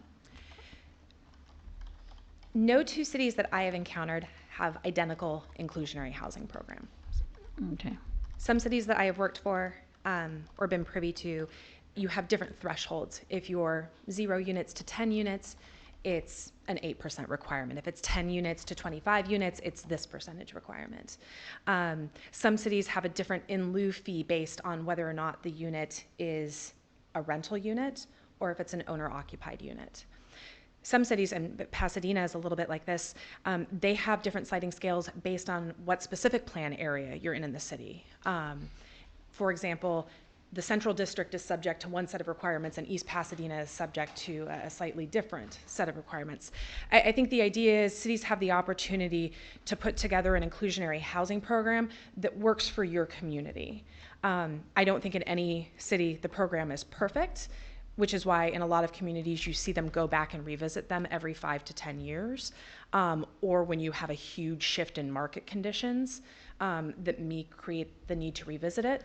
But as part of the request, we did reach out to some firms that have individuals on staff that work with communities to try to put together an inclusionary housing program that works for them. So we know at least what the puzzle pieces are going to need to be in a program like San Gabriel. It's just bringing forward to the Planning Commission and the City Council, based on their analysis, what would be a good fit for San Gabriel based on development patterns, issuance of building permits, what type of units have been constructed to date, and the like. So I almost hate to generalize because I might be speaking too soon, and what works for us is something totally different. But one thing you brought up that I wasn't even thinking of is that we could have 2 different programs for 2 different areas of the city. It is possible. Okay, I thought one fits all kind of size, so we could divvy up 4 districts, 3 districts, whatever the case may be, I guess, depending on the It's possible, and I think our understanding based on some conversations with some of the firms that do this is some of the cursory market analysis they'll do will shed a lot of light on what's going to fit best, a one-size-fit-all approach for San Gabriel, or if there are some unique circumstances associated with one part of town versus another that warrant a different approach. Okay, interesting. And then one of the letters we received from the public mentioned inclusionary zoning ordinance. And I wasn't sure, what is the difference between that and strictly a housing ordinance? I mean, I thought we would have to change, part of the update is changing the zoning to allow for the development. But It's the same thing, two different names, basically. Oh, it is the same thing. Some Okay. cities call it an inclusionary housing ordinance, some call it an inclusionary zoning ordinance, but usually the end result is pretty much the same. Okay. Okay. And then lastly, yeah, I'm not sure if we can run this in parallel, but as we're looking at this, and I'm looking at the 3,000 units here, I mean, we're going to have some real critical transportation challenges, and I don't know if we can run parallel, but you know, we need us to also start thinking about that. And it's a separate effort, but it's together, it's combined. I look at someone like South Pasadena. Last time they had a much lower RENA than we did, but they have the transportation hub, they have the goal line. We don't. And so is this part of the overall scheme, is to have some type of transportation vision as we march along with this housing, these housing demands that are being made? I think some estimates about the allocation, or some of the factors that feed into the allocation, are based on what transit does exist in the community at present, both in terms of quantity and quality. There are a lot of communities, this wasn't necessarily done in the fifth cycle housing element, but certainly should be moving forward, to try and program your additional housing capacity in areas of the community where you anticipate investments in whole or part to your infrastructure that may allow for better housing opportunities. If you are going to, I mean, for example, and this is just speaking in possibilities, if you were going to put in a train car line on Valley, obviously you might want to program in more density where you're going to have new transit opportunities that didn't exist previously. If Metro announced some new rapid line going through the city with stops along Las Tunas, you would obviously want to try and put more housing where some of those start-stop nodes are. So I think it's a dovetailed process that involves public works too and transportation engineering staff to identify where the city's going to make investments in infrastructure that might also lend itself to additional housing capacity. But again, that's something that comes about as part of the housing element process, the update process, and we'll definitely be looking at it. Okay. Well, that's all I have for now, but boy, do we have a lot of work ahead of us. I'm exhausted. Okay, well, thank you. Good. Yes, Councilmember Costanza. Thank you, Mayor. Tracy, I appreciate all your knowledge in trying to navigate us through all of this. I feel like Debbie Doom up here. I'm loving it. Have we as a city ever appealed our RENA numbers? I believe so, yes, but don't quote me on this. Okay. I wasn't here for the fifth element cycle, but I believe there may. I can't remember. Yeah, so I didn't see any evidence of it, but that doesn't mean there wasn't a dialogue about it. And you mentioned land inventory. If we did have that inventory of available land, could that help us in an appeal process? It's just I'm just asking. I don't know if it could be something that would be beneficial or. My gut says in terms of the appeal process, probably not. Okay. But I still don't think it's a bad thing to have up-to-date information as quickly as possible, whether it feeds into the appeal process or just helps the council to make better informed decisions about what lies ahead for the sixth cycle. Oftentimes when you talk to developers about doing affordable housing within their project, there always seems to be a pushback, and I don't always get the feeling that it's a financial loss pushback. I always get the feeling it's something else. Is there something that you can enlighten me? Is it paperwork, management? I just get that it's more than just loss of revenue. It's stigma. Okay. I think that's probably what it boils down to beyond financial reasons. Okay. And I don't think that that's something that's unique to San Gabriel. I hear colleagues speak of this in many a community in Southern California, Northern California, small city, large city. I think also too, there are some developers who simply haven't budgeted for affordable housing as part of their project because we either don't have an inclusionary housing ordinance, or if they're going through, case in point, a planned development process, they don't anticipate council requiring some sort of in lieu fee as part of that PDDA. Got it. So I think there are a lot of different reasons that you can point to, but I think one of the biggest things is still stigma. Thank you. I appreciate that. Thanks, Tracy. Councilmember Harrington? Thank you, Mayor. I had a couple questions along the lines of what Denise was asking about the competitive grant, or non-competitive grant. What are the requirements? I mean, how do they divvy it up? Because when I do the math, it's not a whole lot of money for San Gabriel. I mean, it sounds like a lot of money, but when you divide it amongst everyone that it's being divided amongst, it's not a whole lot of money. So I don't know what we're supposed to do with that. I guess it's better than a poke in the eye, but not much. Almost anything's better than a poke in the eye. I was going to say, there's a lot of things that aren't. I think that this is the most funding I've seen made available on a non-competitive basis since before the recession. So it's basically, it's just an incentive. That's all it is. And do we have like a known quantity? Like this city is going to have, this is how much you're eligible for. This is how much you could get. Is there a cap? So the maximum amount that we could request was 160,000 based on our population. Okay. So it's just strictly population. It's not based on need. It's not based on anything else. That is my understanding. Admittedly, I wasn't paying attention to what other cities could get. It was how can I stretch out 160,000 to the greatest extent possible. But does it correlate at all with the number of units we're being assigned? No. Makes sense. So what I'm basically saying is we're not getting much. Something's getting forced upon us, which is we have no control over this. As far as if no one wanted to develop anything in our city the next 10 years, we couldn't do anything about that. I'm just saying, hypothetically, the city is not in the position to go build houses. That's not our business. We provide the zoning, we provide the incentives, we provide everything else, but the city is not in the business of building units. We are not Bob the Builder. No. Yeah, exactly. So my point here is this is kind of like we've stopped being a city. We're starting to become Californiapolis. We used to be San Gabriel, California. Now we're just a city in California. We're losing our zoning. We're losing our authority. We can't. I'll tell you this: when San Gabriel developed after the war, when you see all of San Gabriel Village, it was done by. We accommodated a lot of people coming back, and it was done by the free market. It was not done by the same people that created the problem are not the ones that are going to solve it. And we've been saying we've been doing this for decades. It's the same politicians that have been doing this for decades at the state, and then they create these Uber agencies that the cities have no control over, and then they force numbers on us and say, well, it's the state.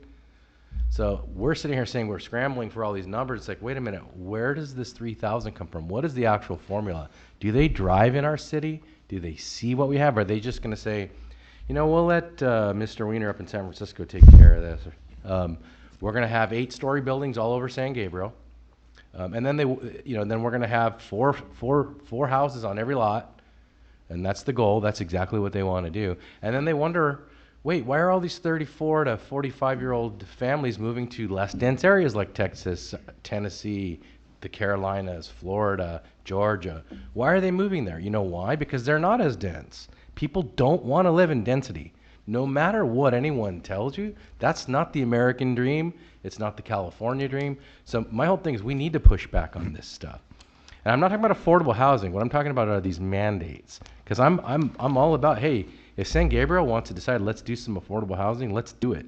But it shouldn't be on the terms of the state. And so we do need to join some of these league efforts. We do need to join some of these anti-SB 50 efforts vocally and say, look, we can solve these problems much better than a one-size-fits-the-state solution. I can tell you right now, no matter what the state says, all of these ADUs are going to be turned into Airbnbs or something like that. It is not going to solve homelessness. It is not going to solve low-income housing. It is not going to solve assistive income housing. I believe San Gabriel can do it. I believe this council can do it. I don't believe we can be mandated into do it or forced into do it with a one-size-fits-all. So I really think we need to become more vocal about this. These neighborhood multifamily areas, basically say bye-bye R1 zoning. It's gone. There is no more R1 zoning. It's R4 zoning. It's 4 units on a house. It's convenient that the same people that wrote these laws are the ones they've excluded certain counties like Marin. We're not talking about this. The very rich areas are excluded.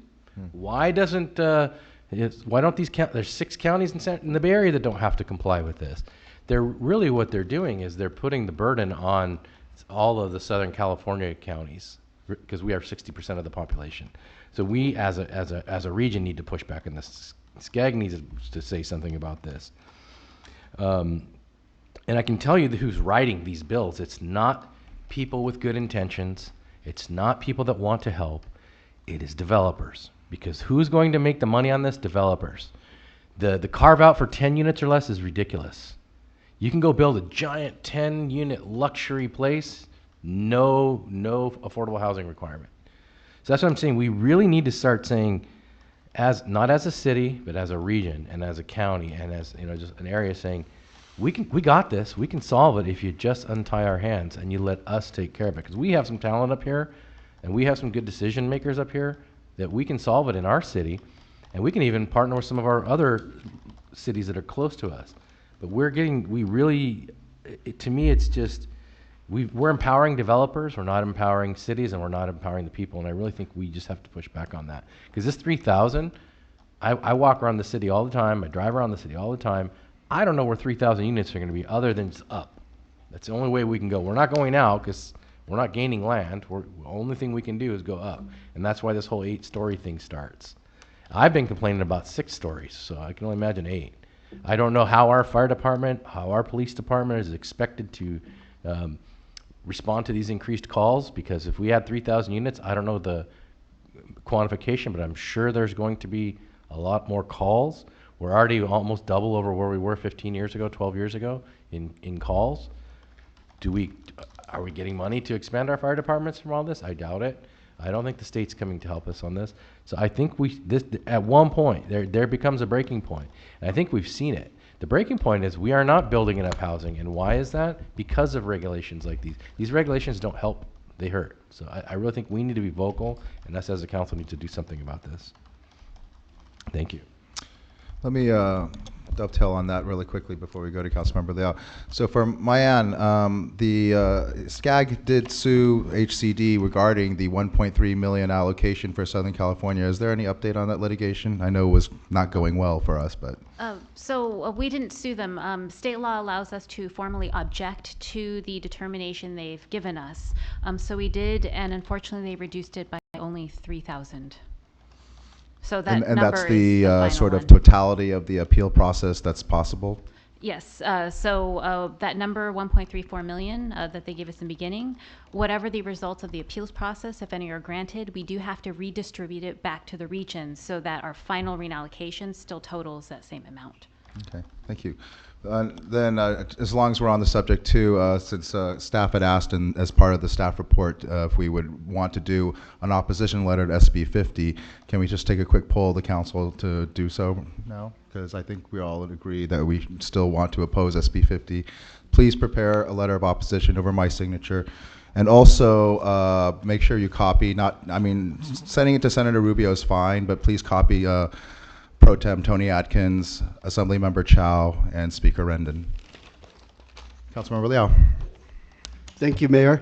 So based on what's the total number of housing shortage in California? Is it 3.5 million, and SCAG got 1.3? Is that the number? Sure. The 3.5 million number has been quoted as a housing shortage, I think, from a McKinsey study that was put out a few years ago. So it kind of depends what study you look at. Right. But the 1.34 is meant for representing existing and projected need for the 6-county area for the 8-year period. Okay. Okay, another question is, I don't know you're probably not involved with Ventura County because their population has been decreased. So do they have still have to comply with the RENA numbers at all? Yes. So our RENA methodology includes our SCAG growth forecast, which is also used for transportation planning. So it is a thorough, comprehensive process in which we also get local input on these growth forecasts. And then it considers then other factors such as transit and job access. So Ventura County does, and all their jurisdictions do have to comply with RENA and housing elements based on their RENA allocation. Okay. Okay, thank you. Tracy, I just have a quick question because last weekend we had a seminar and attract about 650 people, and they came because they want to learn about the ADU. Okay, and one question was brought up: each single family allowed to have one ADU plus one junior ADU. Is that correct? In theory, but it's never that simple. Yes, you could, but you still got to meet certain development thresholds that the city has. Also, if you even can get beyond that first hurdle, the property owner has to be willing to live in either the junior ADU or the primary unit. You can't just have all three and live in Tustin. So Okay. it's not that simple. All right. So, yeah, the way I see it, because we'll try to come up with this 842 very low income units. That's almost impossible. So, but the easiest way to achieve this maybe through ADU units, because if they're built small units and rented to very low income students or seniors, and we can count those, right? As a matter of fact, we can count those as the one of RENA numbers. So the state's been a little loosey-goosey on committing to this, whether or not we can count ADU units as affordable. So what a couple cities are doing, and we're in the process of doing this right now, is it's a voluntary survey to get a feel for when you're applying for an ADU, when you're pulling that building permit. Is this for a family member? Is this going to be used as a rental unit? Do you have a ballpark idea as to how much you're going to rent it for? Again, it's voluntary, but in other cities, they've gotten at least some cursory feedback. They've gotten some participation, and it's at least created some sort of administrative record that we can put forward to the state when we're developing our housing element update to at least give us some insight on what we think is happening with ADUs in the city. Homeowners are not binded to this. It's not a requirement that they provide us with this information, but it's at least something we're putting together in an effort to just get our hands around what people are going to do with the ADU unit that they construct. Okay. Another question is, our developers in our city, they really never request for bonus, for density bonus. That's correct. And why is that? Why they are not aware of this density bonus, or they just don't want it? I think it's probably a combo platter of reasons. I think that density bonus, to some degree, requires a certain amount of developer sophistication. You've got to know the insides and the outs of how density bonus works when you're proposing a project, when you're financing a project, and also when you're managing a project once it's operational. There are requirements that exist while you're putting it together, but then after it's constructed and ready to go. I think also too, the language in our density bonus ordinance in the code right now, admittedly, very out of date, needs to be updated. It's one of the things that we requested SB2 funding for. Also, I think in some communities, if there's a demand for market rate units, you're gonna put forward market rate units and avoid affordability requirements at all costs, even if it means you might be able to squeeze out a few more. In a community like San Gabriel too, I think it's worth mentioning that larger projects require land assembly. That gets tough to accomplish at times without a lot of collaboration and cooperation. To that end, what you might be able to get out of a density bonus project isn't as big as, or not as great a benefit as you might find in other communities where you can either pull off the land assembly with ease or the raw land is just there to begin with. Yeah, that makes sense. Okay, last question regarding the application for SB2. I think we're asking $160,000. But as I understand, any cities under population under 60,000, we only allow to apply for 120,000. So The number we heard clarify back was that? 160 based on our population. So, and that's also too, some cities asked for just a single task that ate up the whole budget allotment. We threw up a wish list of 4 or 5 things, so that way we may get funding for some, but not for all. But these are all things that would be very, very helpful, I think, to the planning division, to the community development department, certainly to the council. Okay. So do we expect that the grant will be permitted? If we receive the grant, we'll probably be back in front of council. I believe we have to bring forward a resolution to accept the funding and move forward with what's outlined in the application process. Some of these items, if the whole award was received, some we'd start almost immediately. There are a couple items that would probably lag a little bit behind or be contingent on other stuff. But you'll certainly see it again. Thank you. Thank you. Okay, thank you, Tracy. I guess I'd like to ask maybe some of the more general questions first and then get down to some specifics. Do we, in previous presentations, we've gotten information about how many units we currently have in the city. Can you provide that information again, ballpark, broken down by SFRs and multifamily? No, I can't actually right now. Okay.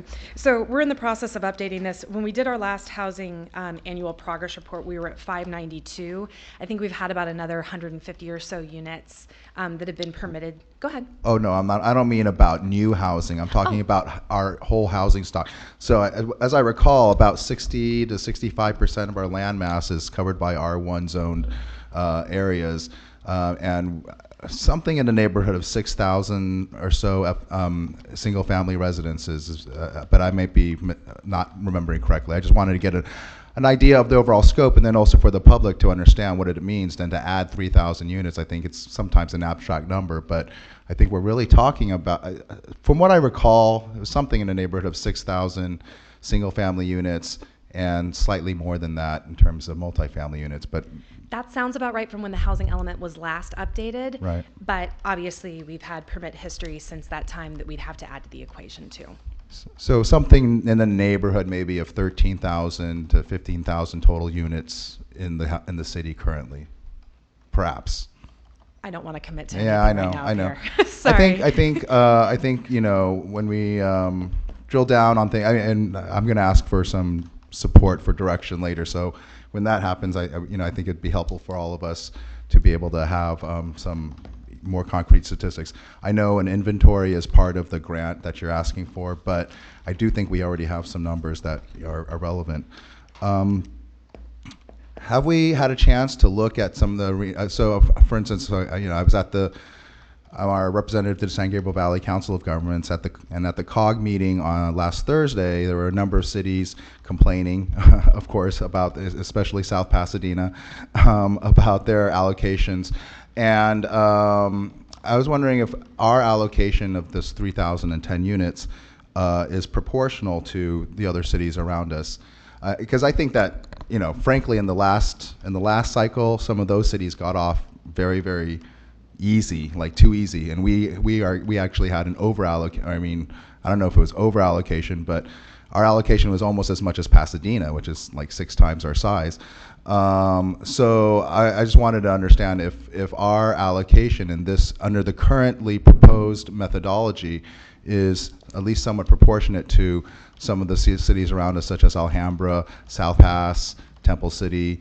We don't have to even talk about San Marino. We know that they are woefully under allocated, both in the last cycle, and they will be under allocated again in the current cycle. But these other cities are more comparable to us: Temple City, Rosemead, so forth. I'd have to go back and dig up the numbers that kind of evolved, because there was a table floating around at one point that looked at cities in the San Gabriel Valley and what the RHNA would be under the 3 options that were originally proposed. But to speak in generalities, it felt like San Gabriel Valley cities fell into one of 2 categories. There was a group of cities that fared really, really well under one approach, it was the option 1 at the time, or that's what it was termed. Mm-hmm. And did horrible under 2 and 3. Mm-hmm. And then there were other San Gabriel Valley cities that were the exact opposite of that. There was one approach that we fared with a significantly less number, and actually advocated for that in our comment letter that went forward as part of the public review process. Mm-hmm. The option that ultimately got selected was kind of a hybrid of the two where we didn't fare so well. So it felt like at the end of the day, it was kind of almost a dichotomy where San Gabriel cities fell into one of two silos. And maybe, Bayan, you can comment on this. I know some of the debate at the SCAG level was kind of between rural counties and more urban counties, because rural counties were initially, I think under methodology 1, allocated a greater proportion of the housing numbers, and then they objected, like, oh no, you can't foist all these people and housing on us. And like, well, that's where there's space. That's where the land is affordable and things like that. Can you speak to that debate and what the sort of conclusion was, or if there's no, because there's a very little amount of time left to alter this methodology, but can you speak to the status and whether or not is this methodology now set in stone, or is there still time to change it? Well, at least for the final methodology process, it'll go before our arena subcommittee on February 24th. So you can still write comment letters, although our interpretation of state housing law, this cycle, we develop a draft arena methodology, and then we submit it to HCD, and then they have a 60-day comment period, and then they give their comments back to us, and they have to find whether or not it furthers the 5 objectives of RENA law. And so their conclusion was it does, but our interpretation of the law after that point is whether or not we can change anything else after we receive comments, especially if they have not been commented on. And our conclusion is that we can't, because then we may be out of compliance at that point. So while it's not set in stone, there are still the RENA subcommittee, then policy committee, then board. So we do have 3 more meetings for further review to take final action. We don't believe, we would not recommend changing anything at this point because it might run afoul of state unless the regional subcommittees voted to do so. And it's always at the pleasure of the committees. Yeah. Okay, that's actually hopeful. There's optimism there. So is it fair to say that the rural counties won? So I wouldn't characterize it as a winning or losing, because as you can see from this graph, we're just not producing enough affordable units as a region. Mm-hmm. So when you look at the SCAG region, we are quite varied. There's rural, there's urban, suburban, coastal, inland, farmland, open space. We have everything. We're actually the largest such organization in the nation. But the way the methodology works is, so prior cycles based on household growth, and household growth in our growth forecast as reviewed by local jurisdictions. So there was some review process associated with that, but for this cycle, we used that as a basis for RENA, but now we're looking at job access, transit access, things that should be tied to housing. And so what that did is then it adjusted the RENA numbers so that you're not just relying on growth, but you're relying on other measures that should be linked with housing. And so in areas... I totally agree with you, but I think, region, and so I understand where you're going with this, and I completely agree. We need to locate jobs and housing in the same place so we don't create these 2-3 hour each way commutes that pollute our air and jam up the 10 and the 60 and Valley Boulevard and so forth and so on. So, but at the same time, we would want to encourage job creation and placement in those rural areas where they currently don't have any. So it's a debate. It's a balancing act. So, but thank you for your comments and update. On the SB2 funding, I wanted to dovetail on some of those questions. I take it that this 160K is not enough to accomplish these 5 or 6 things that you've listed under here, right? These A through E.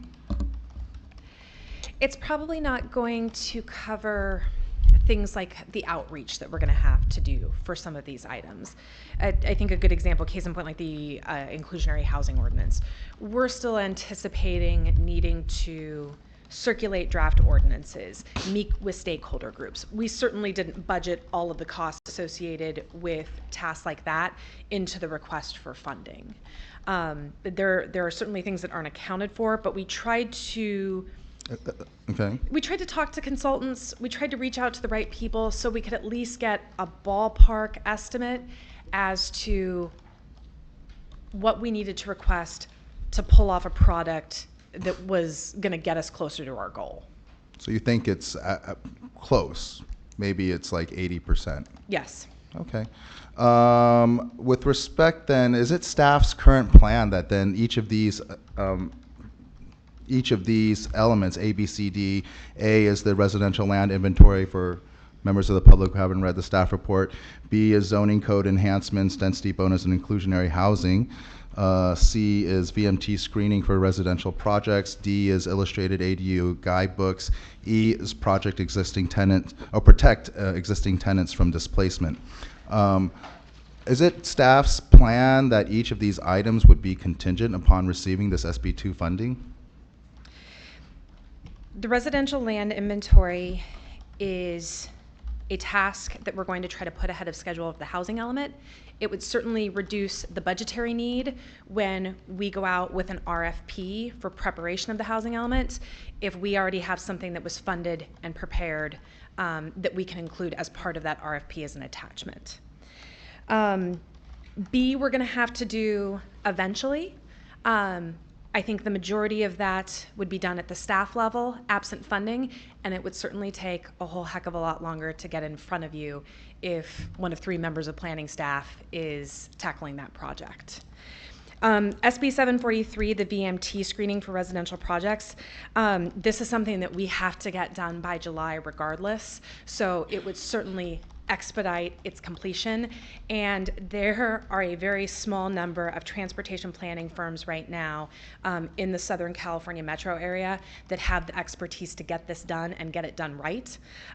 Also, what this would fund is the San Gabriel Valley COG is looking at developing a regional VMT model, and this would help us in terms of affording our participation in that regional model from which we could draw, which would certainly make implementation a lot easier. And just to drill down on that particular item, because I have questions about that.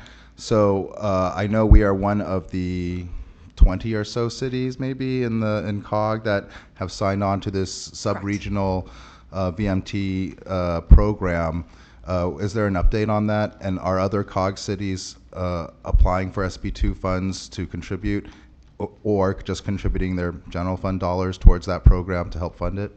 So I will actually have a lot more information for the council about this after our planning. It's our technical advisory committee with the COG, the San Gabriel Valley COG on Thursday. We're supposed to get an update on this very item. I see. But a lot of cities signed on to participate in the regional model right around the end of the calendar year last year. And a firm called Interim is taking the lead on that front. There are other jurisdictions in the San Gabriel Valley area that have already committed funds. I'm not sure if they're general plan funds, if they stemmed from SB2, if they have them from other grant-funded sources to assist the jurisdiction in implementing SB 743. There are also jurisdictions, mostly larger ones, Los Angeles, Pasadena, that have already been ahead of the bell curve for a little bit, and they've done their own city-specific models and done their own implementation already. Yeah. ADU guidebooks we'll get to eventually. It's just in our hierarchy of things we want to get to. This is a little lower right now on the totem pole. And then protecting existing tenants from displacement. One of the things that we wanted to put together in the Community Development Department is a single website that consolidates all of the information and resources, whether they're city resources, nonprofit resources, county resources, basically a one-stop shop for tenants in the community to go to and figure out who they can reach out to.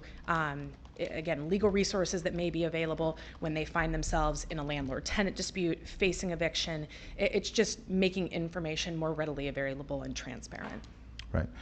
I think, we don't have, I think it goes without saying that we would all agree that with respect to the sub-regional VMT program, that of course there should be equity in terms of contributions from the cities that have signed up, and whatever their funding source, whether it's from SB2 or their own general funds. Pasadena is no longer a member of the COG, so and they can do their own thing. Doesn't matter. But among the rest of the cities that are signed up, I think that when you bring it back, I guess, because we're going to have to bring back a whole slew of ordinance changes with respect to implementing 743, SB 743. I just wanted to make sure that we're not just out there contributing like that 60,000. If that's a fair allocation or share for San Gabriel, then great. But if it ends up being twice as much as what Monterey Park, it would be putting in, then that seems unfair. I think the 60,000 is going to address the regional modeling effort and so much else that will need to occur separate from that in order to properly implement SB 743. So there's both the sub-regional, the studies, the technical, the studies, and then also internally our own implementation. So that 60K will be split between those kind of two cost centers? That's correct. I see. Okay. I would like to ask for support from the council for staff, to direct staff to bring back an inclusionary housing policy for our consideration, regardless of this SB2 funding or regardless of where, or when, or whether we will get this SB2 funding. It is something we have talked about in the past, and if we have at least 3 members of the council who would support that, then I think that can be brought forward. Maybe a little bit more quickly. I mean, obviously, if we get the SB2 funding, then that may even make it even faster. But I don't want to feel like or seem like, we're waiting for, money to fall from the sky in order for us to move forward with a policy that I do think is needed. I like to move forward with an inclusionary housing ordinance. I think I've been asking for it for about a year now, so I'm glad we're moving forward despite some of the gloom we're getting tonight. But this is important. We need to finally just tackle it. It's fine. Anybody else? Can you speak into the microphone, please? Of course, I agree. I was going to say I support SB 50 all along. But since the majority of our city council, against that bill, I'm not going to say anything. But one thing I have to say is because Senator Rubio set up some kind of a trust account, with our power authority. Can you mention? Can you tell us about that? How can we use that fund for affordable housing?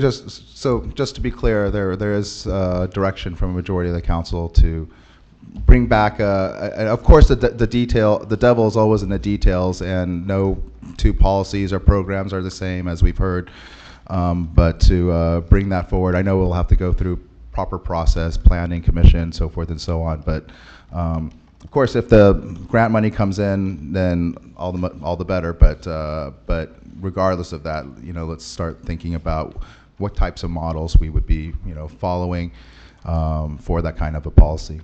Thank you.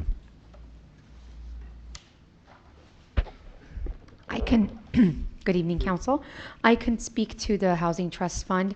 That has actually been in the works for several months. The effort is being led by the San Gabriel Council of Governments. There is a subcommittee working on developing a draft agreement, which would be basically a joint powers authority that interested cities can vote to participate into. And in the next several months, we're actually right now in the midst of reviewing the draft agreement. I anticipate bringing an item back to council and having members from the COG here to do a thorough presentation on what a trust fund would entail, how it would function, and if a city chooses to participate in it, what the allocation of funding as far as how much we may be willing to pay into a trust fund. And as far as how it would function, they're looking at a variety of formats. Primarily, it would be a funding source. It would service as a mechanism for providing loans, helping finance development projects. That's kind of, it's in the infancy, and right now they're floating around a draft agreement for cities to review. I do anticipate having something come back to council, most likely end of March, early April. Thank you. I was going to report on this in council comments, but there is a forum on this Regional Housing Trust and Affordable Housing, the Housing Trust program on February 13th. So I'll circulate this to the council, so you can attend if you like. Those are, I think, just wanted to also let the public know, I mean, the study session we had just prior to this meeting was to talk about, and council did give direction to staff to develop a 100% affordable housing project at the site just south of the train tracks. It's at 405 South Del Mar Avenue. So even separate from all the things that we're doing, that community development is doing with the RENA numbers, working with SCAG and the COG, updating all of our woefully outdated ordinances and so forth and so on. We are also moving forward and trying to put actual units on the ground here, which has always been a challenge. I mean, I think some of the comments I think that Mr. McMorris made about some developers paying an in lieu fee, but that never translating to actual units is, that's one of the criticisms of an in lieu fee. But it is a tool, at least, that does provide resources for cities, since we don't have redevelopment anymore, to be able to do things like this project that we're hoping to do at that site on Del Mar. So those are my questions and updates. I think this is a receive and file item. Is there any further comment or question? Did we already agree to have, there was something at the end that the staff was asking, a letter? Did we already, okay, I'm sorry, okay. Yep. We'll do that. Do we need a motion for this or no? No, it's receive. Okay, receive and file, so ordered. Next item, please.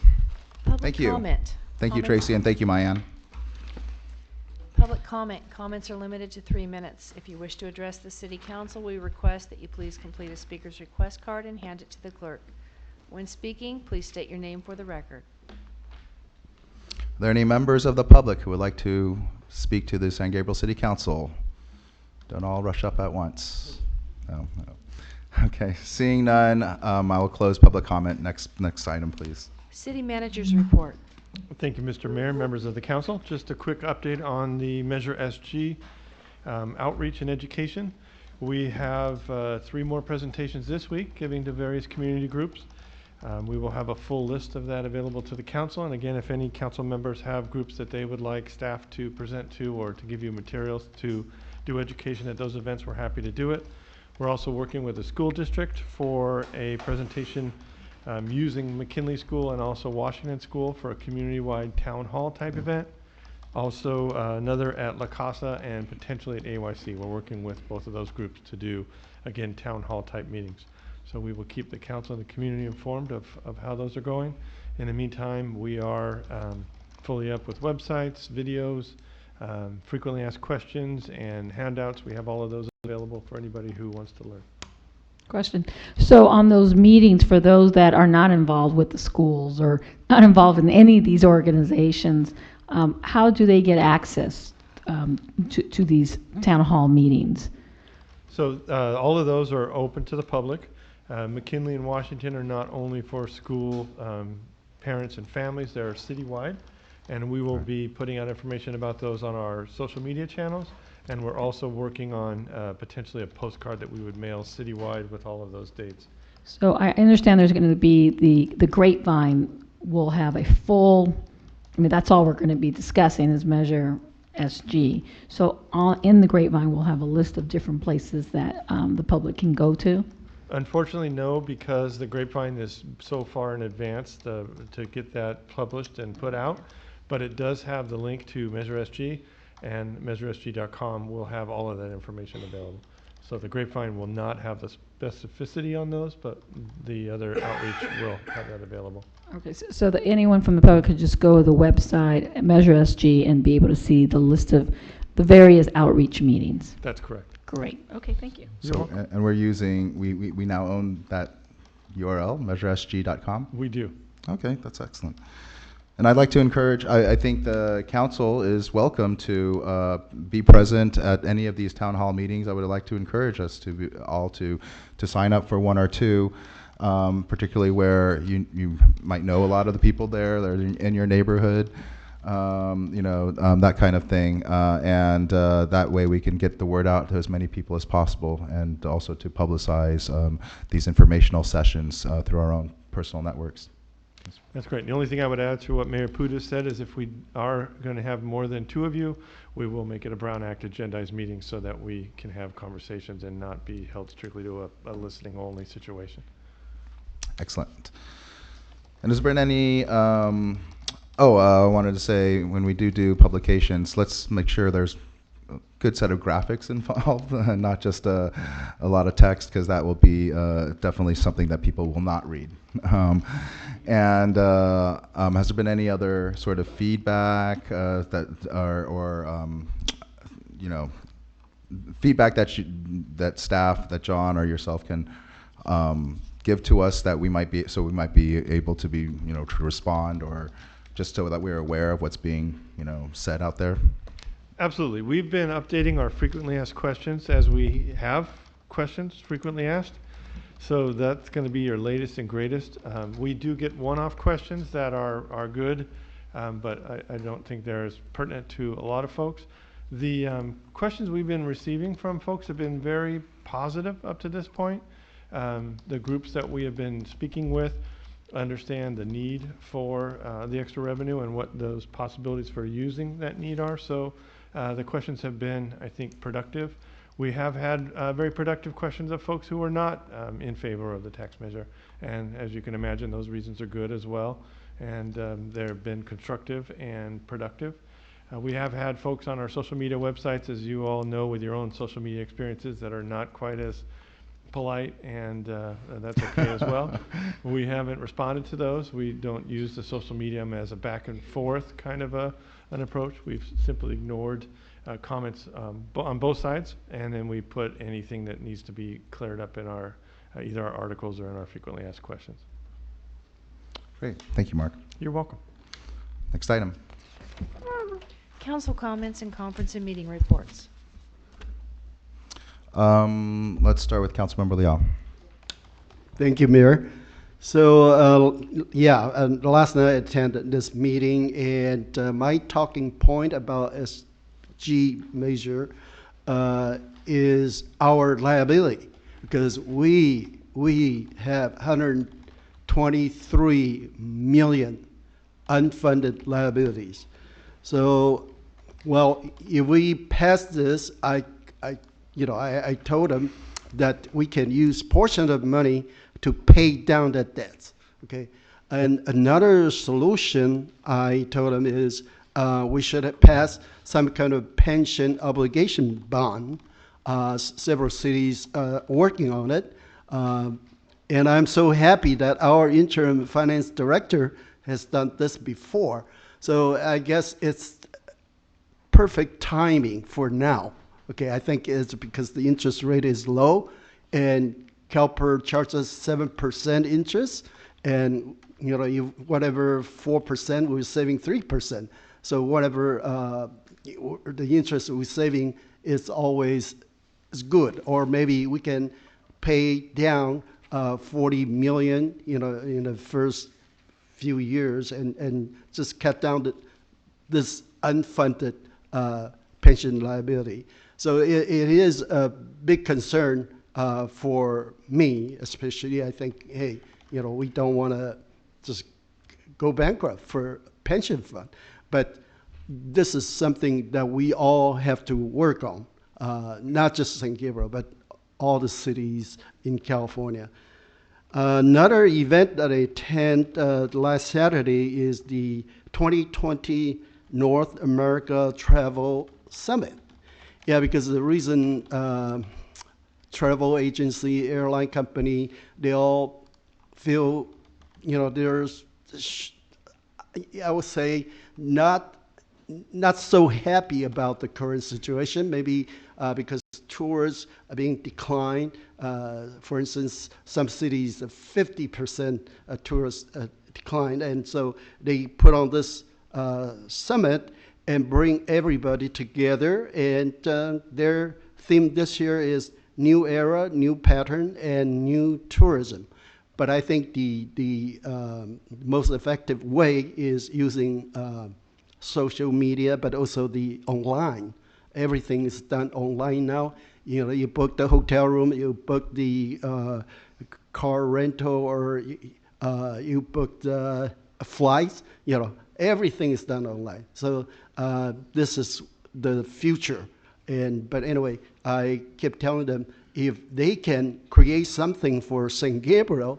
As a matter of fact, they thought about it's called the Tour of Culture. So for 2020, anywhere in the world, people just go, not just sightseeing anymore. They want to explore the culture. So this is good news for our city because we're a city with culture. So thank you. Thank you. Councilwoman Costanzo. No comments tonight, Mayor Pooh. Okay, thank you. Vice Mayor Menchaca. No comments. Councilmember Harrington. Just excited to be here. That sounded somewhat sarcastic. I would just update on last Thursday's COG meeting.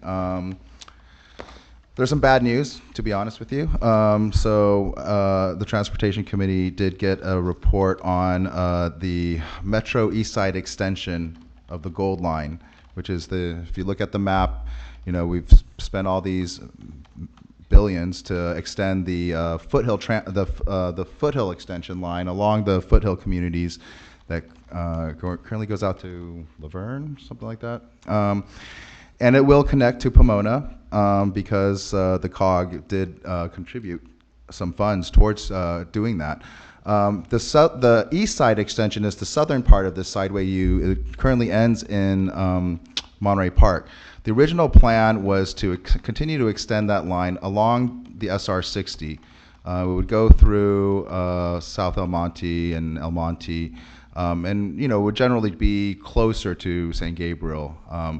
But politics being what they are, it looks almost certain that that route will now, that alignment, as they call it, will now be diverted southbound along the 5. Not even really along the 5, but it's kind of parallel to the 5. And this is called the Washington Boulevard alignment. That means those transportation dollars are going to be diverted out of the San Gabriel Valley, despite our efforts to try to keep them within the region. Currently, there's about $4.5 billion in combined Measure R and Measure M funding for this extension. But unfortunately, it doesn't look as if any of that money will be benefiting our community. I guess the trade-off that I'm told by our representative to the Metro Board is that we may look at trying to get some concession in return that would not only benefit the east-west congestion we currently, alleviate the east-west congestion we currently experience, but also have it delivered more quickly. But that's always subject to some kind of negotiation, and so we'll see if that really happens or not. There was also a presentation on the City of Pomona's, it's relevant to our discussions this evening. It's called the Hope for Home Service Center, and I think our city manager did work on this project and was just kind of going under construction when he came over to our lovely city to be our city manager. But it's a really, it seems like a really, really fantastic project that they did to do. It's a homeless shelter that helps to also provide some wraparound services, and there's even, there's a waiting list. A waiting list for people to actually go in there. The way they funded it and operate it now, it's actually, I think, at no no cost it's to the city, is what I recall them saying in the presentation. But anyway, the city of Pomona has been doing quite a few really great things regarding affordability and homelessness, and we can look at that as a model for the region. And two last things is there is this regional housing trust. There will be a forum at the Glendora Public Library on Thursday, February 13th from 9 a.m. to 1 p.m. I will ask this to be circulated to the council so that if you would like to attend, then it's something like, I don't want to say the incorrect numbers, but there's some millions, several millions of dollars that has been granted to the San Gabriel Valley region to try to address housing and affordability issues under legislation that Senator Rubio did sponsor and get passed. Lastly, we did have an update from SCAG. It dealt with quite a lot of the issues that we talked about tonight. What wasn't mentioned tonight is that the strategic plan going forward for the 2020 to 2045 period is called Connect SoCal, and you can find it online.